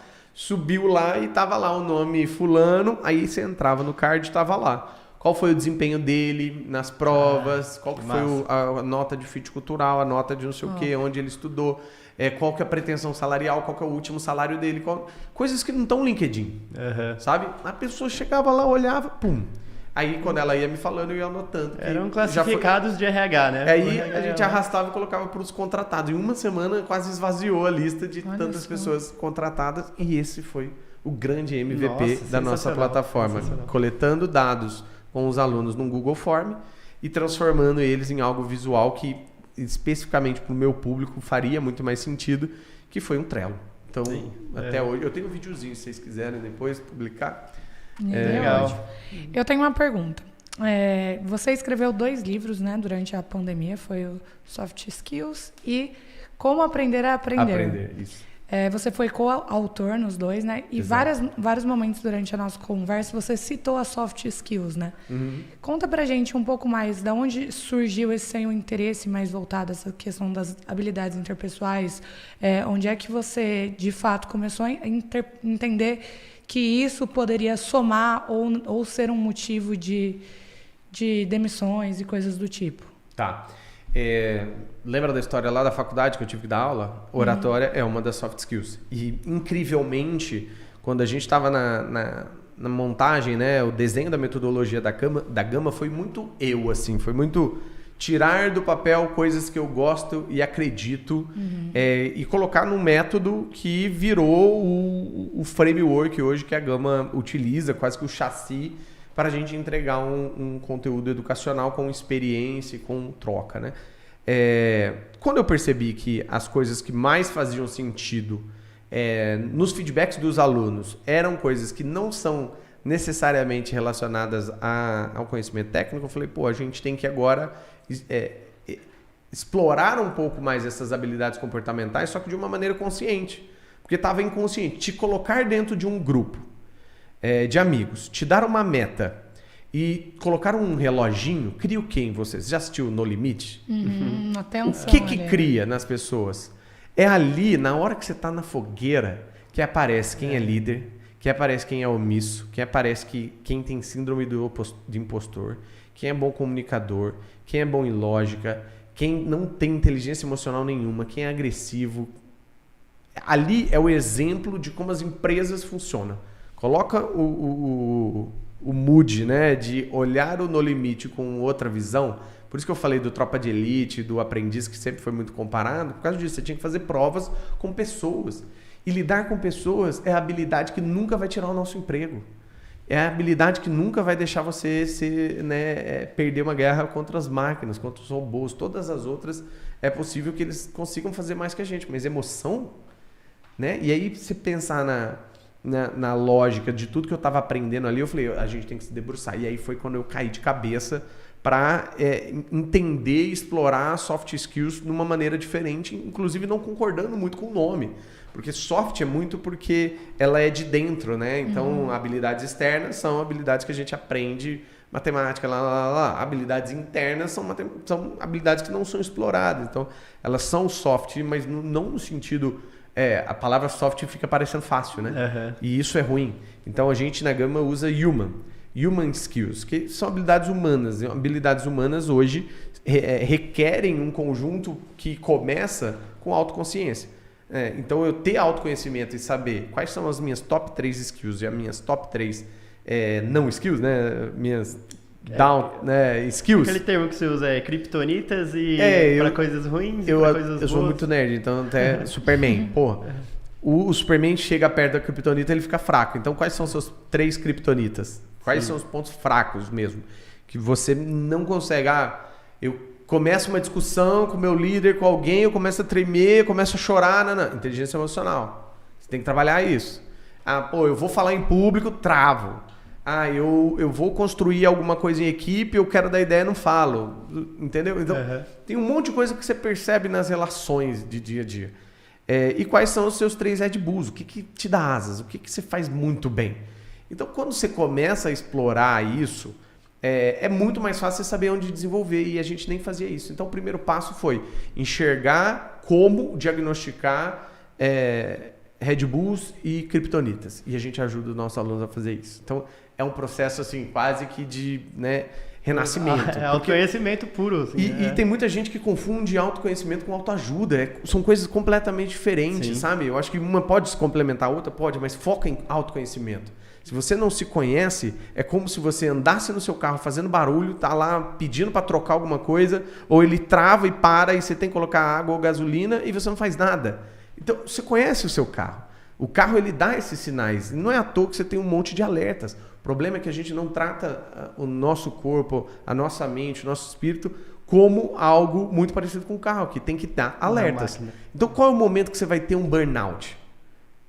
A maioria das pessoas não consegue entender esse momento e, por isso, durante a pandemia, deu um salto. A quantidade de pessoas que tiveram muitos problemas de saúde mental virou pauta mundial isso. Então, isso tudo é resultado de não se conhecer tão bem a ponto de saber entender os seus limites e os alertas, os sinais. Perfeito. Quando a gente sabe disso, fica muito mais fácil trabalhar. Então, a minha paixão por soft skills foi entender que, independente da skill que a gente está ensinando hoje, se daqui 20 anos, fecha o olho e abre, a gente vai estar formando um analista de design de inteligência artificial de voz, tipo, fazendo Alexas. Isso é o futuro. A gente vai estar formando pilotos de drone, né, que são, como fala, com tripulação. Puta, vamos estar formando. Não importa o que o mercado precisar, em 20, 30 anos a Gama vai estar fazendo. Mas o que talvez os nossos competidores não vão conseguir seguir é o quanto a gente já aprendeu sobre o ser humano, quanto a gente conseguiu ajudar no diagnóstico dessas habilidades comportamentais e quanto a gente vai continuar provando que é isso que faz a diferença em profissionais de sucesso. Não é a quantidade de conteúdo técnico e experiência técnica que ele aprende, sim, quanto mais ele se desenvolve em soft skill. é independente, é transversal, ele vai ser um profissional T-shaped, sabe? Aquele que tem o T vertical específico, eu sou profundo em alguma coisa, sou engenheiro e tal, mas eu tenho habilidades complementares que me ajudam a ser muito mais polivalente, né? Hoje, vários alunos perguntam, Junqueira, eu tenho que ser especialista ou generalista? Os dois. Welcome to the jungle. Vai depender de que hora do jogo você vai entrar, né? Se você é o pivô decisivo e tem uma inteligência emocional muito foda, na Copa do Mundo, na final, o treinador vai te escalar para bater um pênalti. Mas se você só é o cara rápido e que joga bem e nunca cansa tal, você não vai bater o pênalti. Você vai saber um pouco de muito e muito de um pouco, né? Exatamente. Eu ia até te perguntar como foi, né, para você entrar na Forbes Under 30, mas eu acho que você acabou de dar a resposta. Porque isso faz muito sentido quando a gente conhece, né, de fato, o seu propósito e você consegue imprimir isso no DNA da sua empresa, bem como você disse, na cultura que vocês criaram lá dentro, fica muito nítido o tipo de empreendedor que você é e o porquê você se destaca. Então, o impacto que de fato você causa na vida das pessoas. Sim. Né? Então... Eu acho que a grande resposta é: nunca faça nada com um objetivo de ter o sucesso ou o reconhecimento como linha final. Eu acho que isso é sempre consequência. E na minha vida, eu nunca tive nada de mão beijada. Porra, então, já contei aqui minha história. Nada foi fácil para mim. Eu sempre tive pedras que eu transformava em escadas. E se eu continuei sempre pensando nisso, é porque eu continuei pensando na entrega do valor e no que me deixava feliz. Quando você entende que o equilíbrio do sucesso está em uma utopia, que você vai continuar buscando sucesso financeiro, um equilíbrio de desafio, ou seja, que te dê tesão, e ao mesmo tempo buscando qualidade de vida, você vai começar a perceber que esse equilíbrio não existe. Na hora que você estiver no talo lá do seu desafio, mega motivado, sua qualidade de vida vai estar uma bosta. E sua vida financeira também, né? Você quer empreender, seu financeiro vai vender seu carro, então, entendeu? Pô, não sabia. Então, aí sua vida financeira não vai ser maravilhosa, mas pode ir lá na lista da Forbes global e tudo mais. Quem tá lá? Empreendedores. E quem não tá é investidor que investe em empreendedor. E que talvez um dia foi empreendedor. Então assim, quem cria riqueza são empreendedores. E se eu sempre acreditei nisso, e aí riqueza entenda emprego, renda, mudança, impacto, não tem nada das inovações que a gente está utilizando aqui que não foi inventada por alguém que teve muita coragem de ir lá e tentar fazer o que ninguém tinha feito de uma melhor forma possível, com pessoas que acreditaram e realizou e concretizou esse sonho. Então, tem que levantar e fazer. Então, acho que essa motivação de entender que os dois E's que mais impactam e mudam o mundo é o E da educação e o E do empreendedorismo, fizeram eu me tornar uma pessoa que exala propósito, que respira e vive, e não dá para ser diferente. Não sei entender. O dia que o José lá, que é o editor-chefe da Forbes, me ligou e falou assim, ó, parabéns, você foi escolhido, a gente tem que fazer uma entrevista e uma foto. Cheguei lá para tirar foto, o Daniel, que é o campeão mundial paralímpico de natação, tava lá, e eu saí na mesma edição com o Bruninho, filho do Bernardinho, com um monte de gente que eu assim, sempre admirava, e eu tava ali entre os 30 pessoas assim que muita gente apostava e tudo mais. E eu ficava me beliscando e novamente com aquela síndrome do impostor, do vira-lata, tipo, o que eu tô fazendo aqui? Por que me escolheram? Até você ouvir de amigos assim, meu irmão, você não sabe o quanto você tá fazendo bem para as pessoas. Sabe aquela história do motoboy? Daí eu lembrava assim, qual? Porque a gente coleciona um monte de histórias de alto impacto que a gente acaba esquecendo.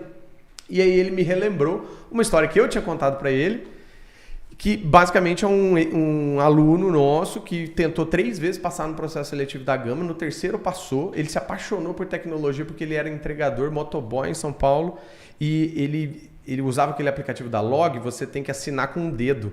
E ele achava aquilo maravilhoso, né? Que você assina com um dedo e tal, ele entregava. Então, foi descobrir quem estava por trás, programadores. Eu quero agora estar do outro lado da mesa. Estudou no YouTube, não tinha grana, estudava à noite, já tinha um filho, acho que a esposa estava grávida, morava lá no Capão Redondo, passou na Gama na terceira tentativa, estudou, sei lá, uma pessoa ganhava R$ 1.200, R$ 1.800, saiu para ganhar um salário de R$ 4.500 e hoje deve estar quase o dobro disso ou mais, trabalhando numa das maiores empresas do Brasil, hoje listada na bolsa, líder na área de beleza e tudo mais. é uma história que me motiva não pelo fato dele ter transformado a vida dele, mas pelo que gera de corrente do bem. Ecoa, né? Sabe o que esse cara faz hoje, aos sábados? Uma vez, 2 vezes por semana, ele volta lá na comunidade carente, pega a gurizada de 15, 16 anos e ensina programação pra eles. Caralho. E ele não cobra nada. Que história. E ele chega e fala assim, sabe de onde eu tô tirando esse cara? Da estatística. Que esse guri ia ser um traficante, que daqui a pouco, né, um aviãozinho, não sei o que, daqui a pouco ia participar num tiroteio, ia ser preso e tudo mais, e eu tô tirando ele dessa vida, dando oportunidade, tirando barreira para criar ponte. Olha, sem dúvida nenhuma, a educação é o maior transformador de vida. E aí quando você fala isso, tipo, naturalmente eu sempre falo, as pessoas me chamam, cara, vem aqui. Preciso... E assim, e muitas vezes a gente mesmo tem que se moldar, porque não é todo dia fácil para mim tá no claro. alto espírito, alto propósito. Não, é um romantismo que tem que casar com o pragmatismo do resultado, sabe? Sim. Que no dia a dia eu tenho pressão de investidor, eu tenho pressão do meu time, tenho pressão na minha família, eu tenho pressão minha mesmo, sabe? De ver meus filhos bem educados. Então, tem um monte de coisa que o psicológico tem que ser muito forte. Então, reconheçam esses empreendedores não pela capa da Forbes, reconhece aquele pipoqueiro que acordou às 5 horas da manhã para fritar pipoca lá na frente do boteco e tudo mais, e pergunta para que ele está fazendo aquilo lá. Ele vai ter um propósito tão bonito quanto o que eu estou falando aqui, mas que às vezes é um pouco menos reconhecido. Então, assim, novamente, grandes reconhecimentos desses são muito importantes porque eles te dão palco, luz para você continuar fazendo, não brilhando a si mesmo, continuar iluminando as outras pessoas. Então tem que usar isso com muita sabedoria. Não pode ser objetivo, tem que ser consequência, e quando ele chega, aproveita isso para ser uma grande alavanca, porque não vai pagar nenhuma nota fiscal sua, não vai pagar nenhum boleto seu, qualquer tipo de prêmio e reconhecimento só que você história tem. Bonita, é só o seu ego, né, sendo alimentado. E o ego é sempre bom para deixar a gente no talo das nossas motivações, emoções e tudo mais, mas às vezes a gente tem que deixar ele em casa, porque ele cega um pouco a gente. Que história, cara. Dava pra terminar aqui, mas a gente não vai terminar aqui. Não? Não. Tá cheio cara, de perguntas. Eu tô empolgado aqui. O papo tá bom demais. E, enfim, a gente tava falando de soft skills, você falou que aprendeu com eles na faculdade. Era esse ponto que eu queria chegar. Sobre a faculdade, eu sou formado na UCDB também, e... assim, eu vejo que a UCDB, todas as faculdades, né? Mas eu imagino que, falando aqui de Campo Grande, a UCDB é uma faculdade que dá muitas oportunidades, né? Para quem quer aprender. Eu tenho, meninos que estudaram comigo, que foram fazer intercâmbio em Portugal e tal, não sei o quê, financiados pela faculdade e tal, não sei o quê. E eu, cara, totalmente imaturo na minha época universitária, basicamente fui lá para me formar, pegar, igual você falou, né? Finge que ensina, finge que aprende, peguei meu diploma, fui embora. Deixei meus pais felizes. Exatamente isso. E assim, hoje com a maturidade que eu tenho, eu olho para trás e falo, perdi 5 anos da minha vida, assim, né? Que eu poderia ou ter feito coisas que fossem mais proveitosas para mim, ou ter aproveitado mesmo de uma maneira diferente, né? E pela sua história, claramente você viveu essa época da faculdade de uma maneira diferente. Por que você acha que isso aconteceu? E assim, como você acha que a gente pode... Como que eu posso explicar? Fomentar isso em quem está entrando na faculdade. Porque eu imagino que tenha muito a ver com o fato de você ter começado a trabalhar desde os 14 anos, ser filho de mãe solteira, toda essa história. Para você já foi um caminho meio... Você já chegou na faculdade moldado já, né? Ali já era uma vitória, né? Para mim, eu cheguei no topo do objetivo, né, de vida. E eu vejo, assim, que muita gente hoje, muito pelo sistema de ensino tradicional mesmo do Brasil, né? Entra na faculdade completamente cru, não sabe o que quer da vida. Às vezes os pais não deram aquele tique ali na época de escola, até os 17 anos. O pai não levou para ter um contato com o mercado de trabalho, com alguma coisa.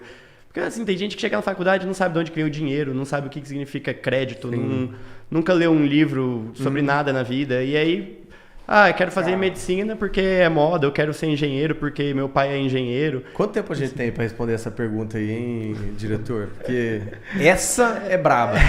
Mas, vou tentar... uma cutucada aqui. Mas eu vou tentar resumir, mas te dizer que todo problema é uma consequência de algo sistêmico.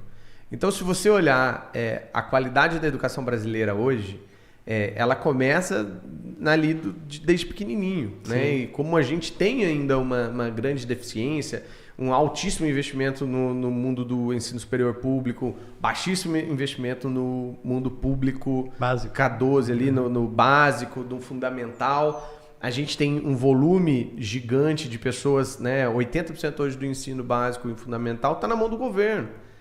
Então você está falando que boa parte dessa galera que vai chegar na faculdade fez escola pública, versus 20%. E aí quando você joga para o ensino superior, essa matriz inverte.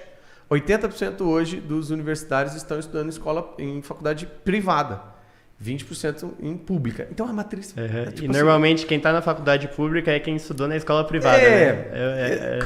E é quem teve mais oportunidade para fazer o cursinho, para não sei o quê, e aí ganha o carro do pai, né? Quando Exato. Passa. Uau! Mas é o contraste do Brasil. Se você pegar vários outros setores, saúde e tudo mais, tem problemas sistêmicos. Então a gente tem que encarar isso como um problema sistêmico. Agora, se a gente está falando de uma universidade privada em Campo Grande, que de fato, concordo contigo, dá muitas oportunidades. A gente sempre brincava que o CDB é uma mãe, cara. Tinha 32 mil alunos na época lá. E assim, a galera era apaixonada e eu acredito muito que continua pelo jeito, pelo estilo, pelo o modelo ali de se moldar, independente da religião. Tinha muita gente na minha sala que não era necessariamente católico. Mas que existe humanidade, sabe? Eu acho que quanto mais humano uma instituição de ensino for, mais diferencial e mais cidadãos do bem ela vai formar. Então, eu acredito muito que a CDB tem um grande mérito nisso e, para mim, é a melhor do estado para quem quiser estudar. Assina embaixo. Mas o modelo educacional de faculdade já está em xeque. Já. O modelo de juventude está em xeque. Então pensa, se na minha época o sonho da minha mãe era que eu fosse concursado, hoje qual que é o sonho dos pais? Né?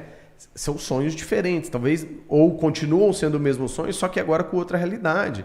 Eu chegava da escola, eu tinha que esperar a hora do almoço inteira assistindo jornal, essas coisas, para passar meu desenho à tarde, para passar o Trapalhões, para passar coisas que na minha época era maravilhoso tal. O que uma criança faz hoje? YouTube Kids, Netflix, Instant Gratification. É um mal do mundo da nova geração, porque é gratificação instantânea. Eu não aguento mais esperar. Por não aguentar mais esperar, eu confundo o sofrimento que ensina com o sofrimento que machuca. Então, é muito mais volátil, porque existe, obviamente, uma nova geração agora que os pais se ferraram literalmente para dar tudo do bom e do melhor e estragaram essas pessoas. Sim. E aí, quando eu falo estragaram, significa deixaram filhos menos resilientes, deixaram filhos muito mais superficiais. Tanto é que o Brasil é recordista em depressão. Sim. Número de suicídio em adolescente é um negócio bizarro. Então, isso tudo é uma consequência de falar, você é especial, você é o melhor do mundo, você não sei o quê, você nunca vai ter que pegar um ônibus, você nunca vai ter que se ferrar na vida. É isso mesmo. E assim, falando a real, como pai hoje, tendo a vida que eu tenho e tendo 2, é o que mais me tira o sono. Se tiver essa pergunta, né, highlight aqui, o que te tira o sono hoje? Como que eu, que tive a vida dura que eu tive, mas me tornei a pessoa dura que eu me formei, me moldei, ou seja, resiliente, né, forte, persistente, não desistia. Como que eu faço isso sem necessariamente deixar com que meus filhos passem tudo isso? Eu vou ter que deixar eles passarem? Não, de jeito nenhum. Eu quero corrigir o que eu não tive em termos de paternidade ativa, sendo o melhor pai do mundo e sendo um grande exemplo. E eu sou elogiado direto no meu Instagram por as pessoas se inspiram em mim, que é ter filho. Eu falo, calma, gente, ter filho é difícil, ter filho é caro, né? Só vê o Instagram, só parte. Mas é isso, minha missão no mundo é essa, é ser um bom pai. E não porque eu queira um mundo melhor. Eu quero deixar filhos melhores para o mundo, não necessariamente um mundo melhor para os meus filhos. É muito egoísta isso, né? Não, pelo contrário. Fazer bons filhos provavelmente gere bons frutos no ponto de vista de menos frustração para eles mesmos, sendo pessoas felizes, né? Basicamente isso que eu olho e que eu espero. Então, assim, é muito desafiador olhar para uma pessoa que não sabe escolher aos 17 anos. Você está na sua auge da sua adolescência, lidando com a acne, lidando com os contatinhos, lidando com a puberdade, lidando com a virgindade, E você tem que escolher o que você vai fazer para os próximos 40 anos. É fácil escolher isso. Se você pegar o Startup Nation, que é um dos melhores livros sobre, né, ecossistema de startup, eles explicam como é em Israel esse modelo de entrar na faculdade.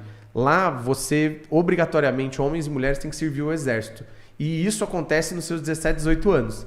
Você primeiro vai para o exército. Lá no exército, quem teve a melhor nota de matemática na história, tipo o modelo 19, na história, desde a primeira série até o terceiro ano, pega os melhores cargos dentro do exército. Melhores cargos é os que mais estão afastados de arma, né? Menos risco de morrer. Então, e aonde Israel é reconhecido como um dos maiores, segunda maior cidade de tecnologia, melhor ecossistema de tecnologia do mundo, Tel Aviv.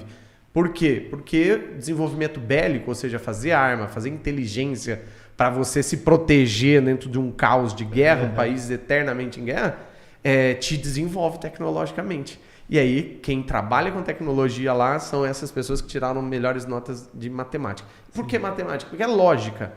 Né? O jeito de resolver problemas é muito baseado em matemática. Essa pessoa se forma do exército com 21 anos, sai do exército com 21 anos. Aí ela vai escolher o que ela vai fazer. Só que ela aprendeu a carreira antes. Ela aprendeu uma profissão, ela teve o teste ali, ela teve, né, a prova para saber o que ela tem. Significa que esse modelo pode funcionar no Brasil? Não significa, porque tô comparando um país desse tamanho com 220 milhões de habitantes, mas são inspirações e reflexões que me fazem pensar que essa pressão total que a gente faz, né? Eu entrei com 17 anos, com 21, estava saindo da faculdade, já num cargo de trainee. Eu não sou padrão, talvez, eu não sou o comparativo que as pessoas têm que ir, porque assim, meu reloginho estava contando diferente de um reloginho de outras pessoas que talvez tinha mais privilégios que eu, tinha mais condições, e eu não tinha muito isso, mas o que me formou para ter essa cabeça? Essa é a pergunta-chave. A personalidade de uma criança é formada até os 8 anos, então foi provavelmente tudo o que aconteceu comigo que me fez falar assim, só tenho no trabalho e estudo minha grande saída. O nosso passado a gente não pode mudar, o futuro a gente constrói. Então, acho que isso faz com que a gente tenha que refletir o porquê tá tão difícil. E aí, finalizando, o que a gente pode fazer para ajudar? Talvez tirar um pouco essa pressão do timing. Talvez com 17 anos você tem que fazer um intercâmbio. Se você tem condições, vai lá para San Diego, paga uma escola lá de inglês, estuda e fica proficiente em inglês de verdade e depois volta. Não tenho condições. Então, como que eu dou para os meus filhos essa condição ou esse mindset, essa cabeça, né, de que é importante estudar? Faz com que a pessoa tenha uma relação com as profissões talvez muito melhor, talvez durante a faculdade também, mas também não com aquele julgamento e todo o peso que eu acho que os pais jogam de você precisa ser advogado, você precisa ser engenheiro. Não, você precisa ser quem você se encontrar, e mesmo assim vai ser difícil. Existe um livro de uma autora nova-iorquina que chama Uma Pessoa, Múltiplas Carreiras, e ela traz um conceito de carreiras slash. Num futuro muito próximo, os nossos filhos terão carreiras slashes, ou seja, elas vão fazer barras, né? Eu sou professor barra, blogueiro barra, radialista barra, não sei o quê, barra. Você tem slashes, você tem caminhos de carreira e você pode inclusive mudar. Eu sou chefe de gastronomia e eu vou criar outra carreira. É diferente de emprego, é diferente de trabalho, é diferente de projeto. Eu tô falando de carreiras, gente. É difícil, né? Tem gente que só fez uma carreira na vida inteira e trabalhou só com aquilo. E agora chega lá numa idade que é muito mais difícil encontrar emprego, tá perdido. Porque não abriu o leque. Então, quanto mais repertório você tem, mais interessante você vai ser e mais polivalente você vai conseguir atuar. Então, talvez esse mindset de fica próximo do trabalho faça sentido para quem não tem privilégios e tire um pouco da pressão, mas joga pesado o lado da independência. Eu acho que a autonomia e independência causa casca, causa resiliência. E quando você dá esse all-in, esse choque, talvez essa pessoa que não foi maturada um pouco antes vá poder atingir essa maturidade morando sozinho, sendo rápido e não ficando com os pais com 30, 40 anos. entendeu? Eu acho que, assim, tem muita gente que com 17 anos nunca tomou uma decisão na vida, né? Nunca escolheu nada. Foi tudo, meu pai escolheu isso pra mim, escolheu onde que eu vou estudar, escolheu a roupa que eu vou vestir. Posso levar minha mãe pra tirar o título de eleitor? Não! E aí, pô, é exatamente isso. A pessoa nunca tomou uma decisão na vida e aos 17 anos ela é obrigada a tomar a decisão pro resto da vida. Então, assim, a pessoa não sabe nem como toma uma decisão. Então, eu acho legal, assim, a gente fazer essa provocação, né? Dar o direito de errar para um adolescente ali nos 13, 14 anos. E tenha consciência que aprendizado é pro resto da vida. E as únicas pessoas que vão sobreviver são esses aprendizes pro resto da vida. Porque a gente estuda formalmente 16 anos. É como se a gente tivesse uma esteirinha que vai passando de fase de jogo. Aí você chega no chefão, que é o vestibular. Para quem faz direito, tem o chefão 2, que é o OAB.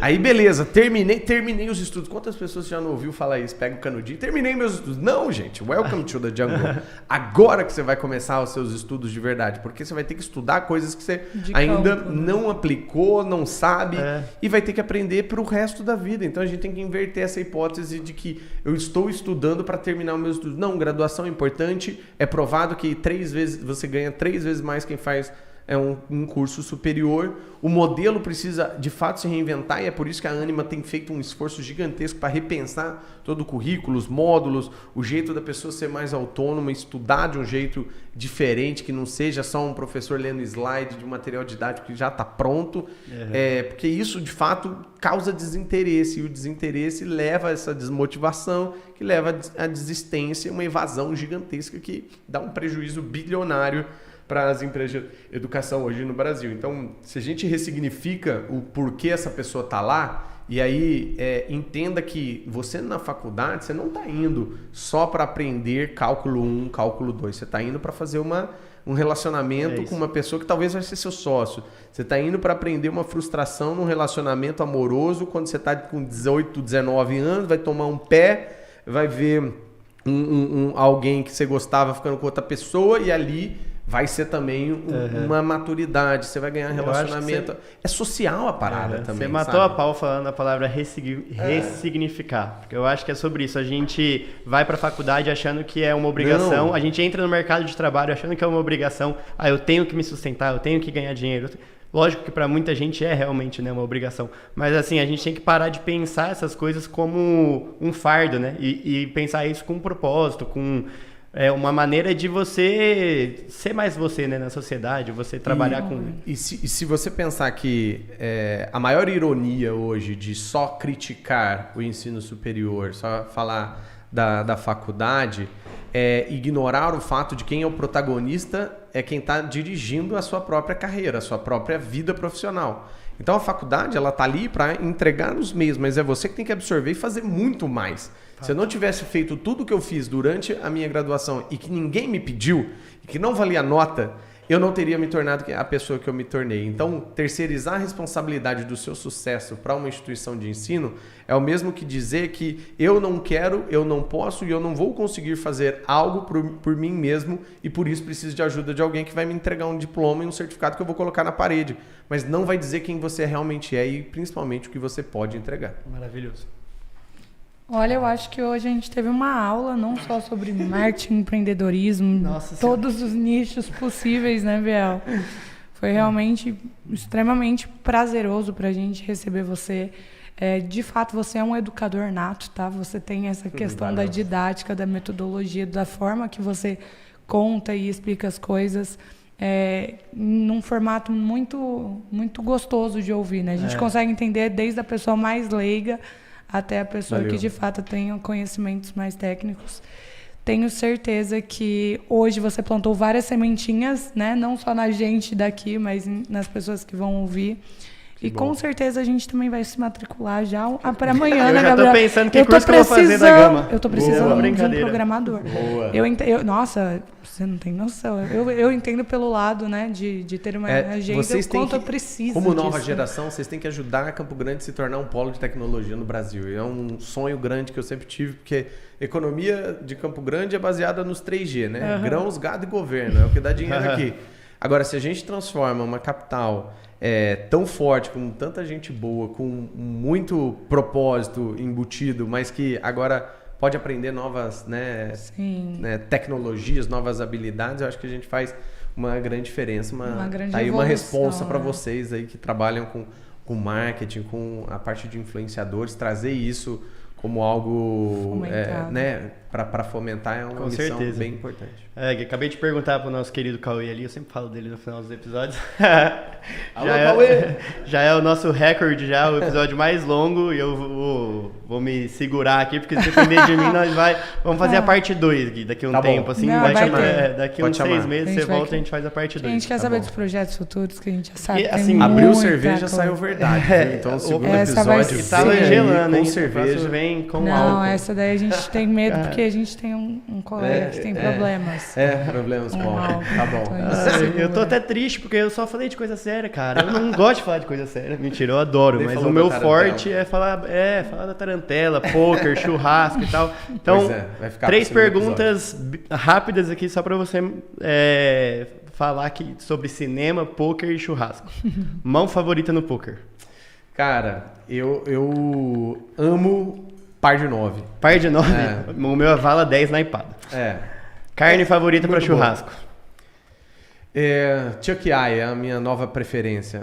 Essa aí é chique, eu não conheço. É diferente. Difícil de achar, mas é maravilhosa, e Flat Iron também. Tá. Um filme favorito ou 3 filmes favoritos? Putz. Fargo. Putz, muito bom. Tá bom, Fargo só. Fargo, tá. Um filme favorito. Uma dança favorita? Uma dança favorita. Tarantela. Essa história vai ficar pra depois. Eu tô... Uma série favorita, pô. Uma série favorita, Aí eu posso falar as 3. 3 Top séries 3. favoritas. Então, Game of Thrones, obviamente, né?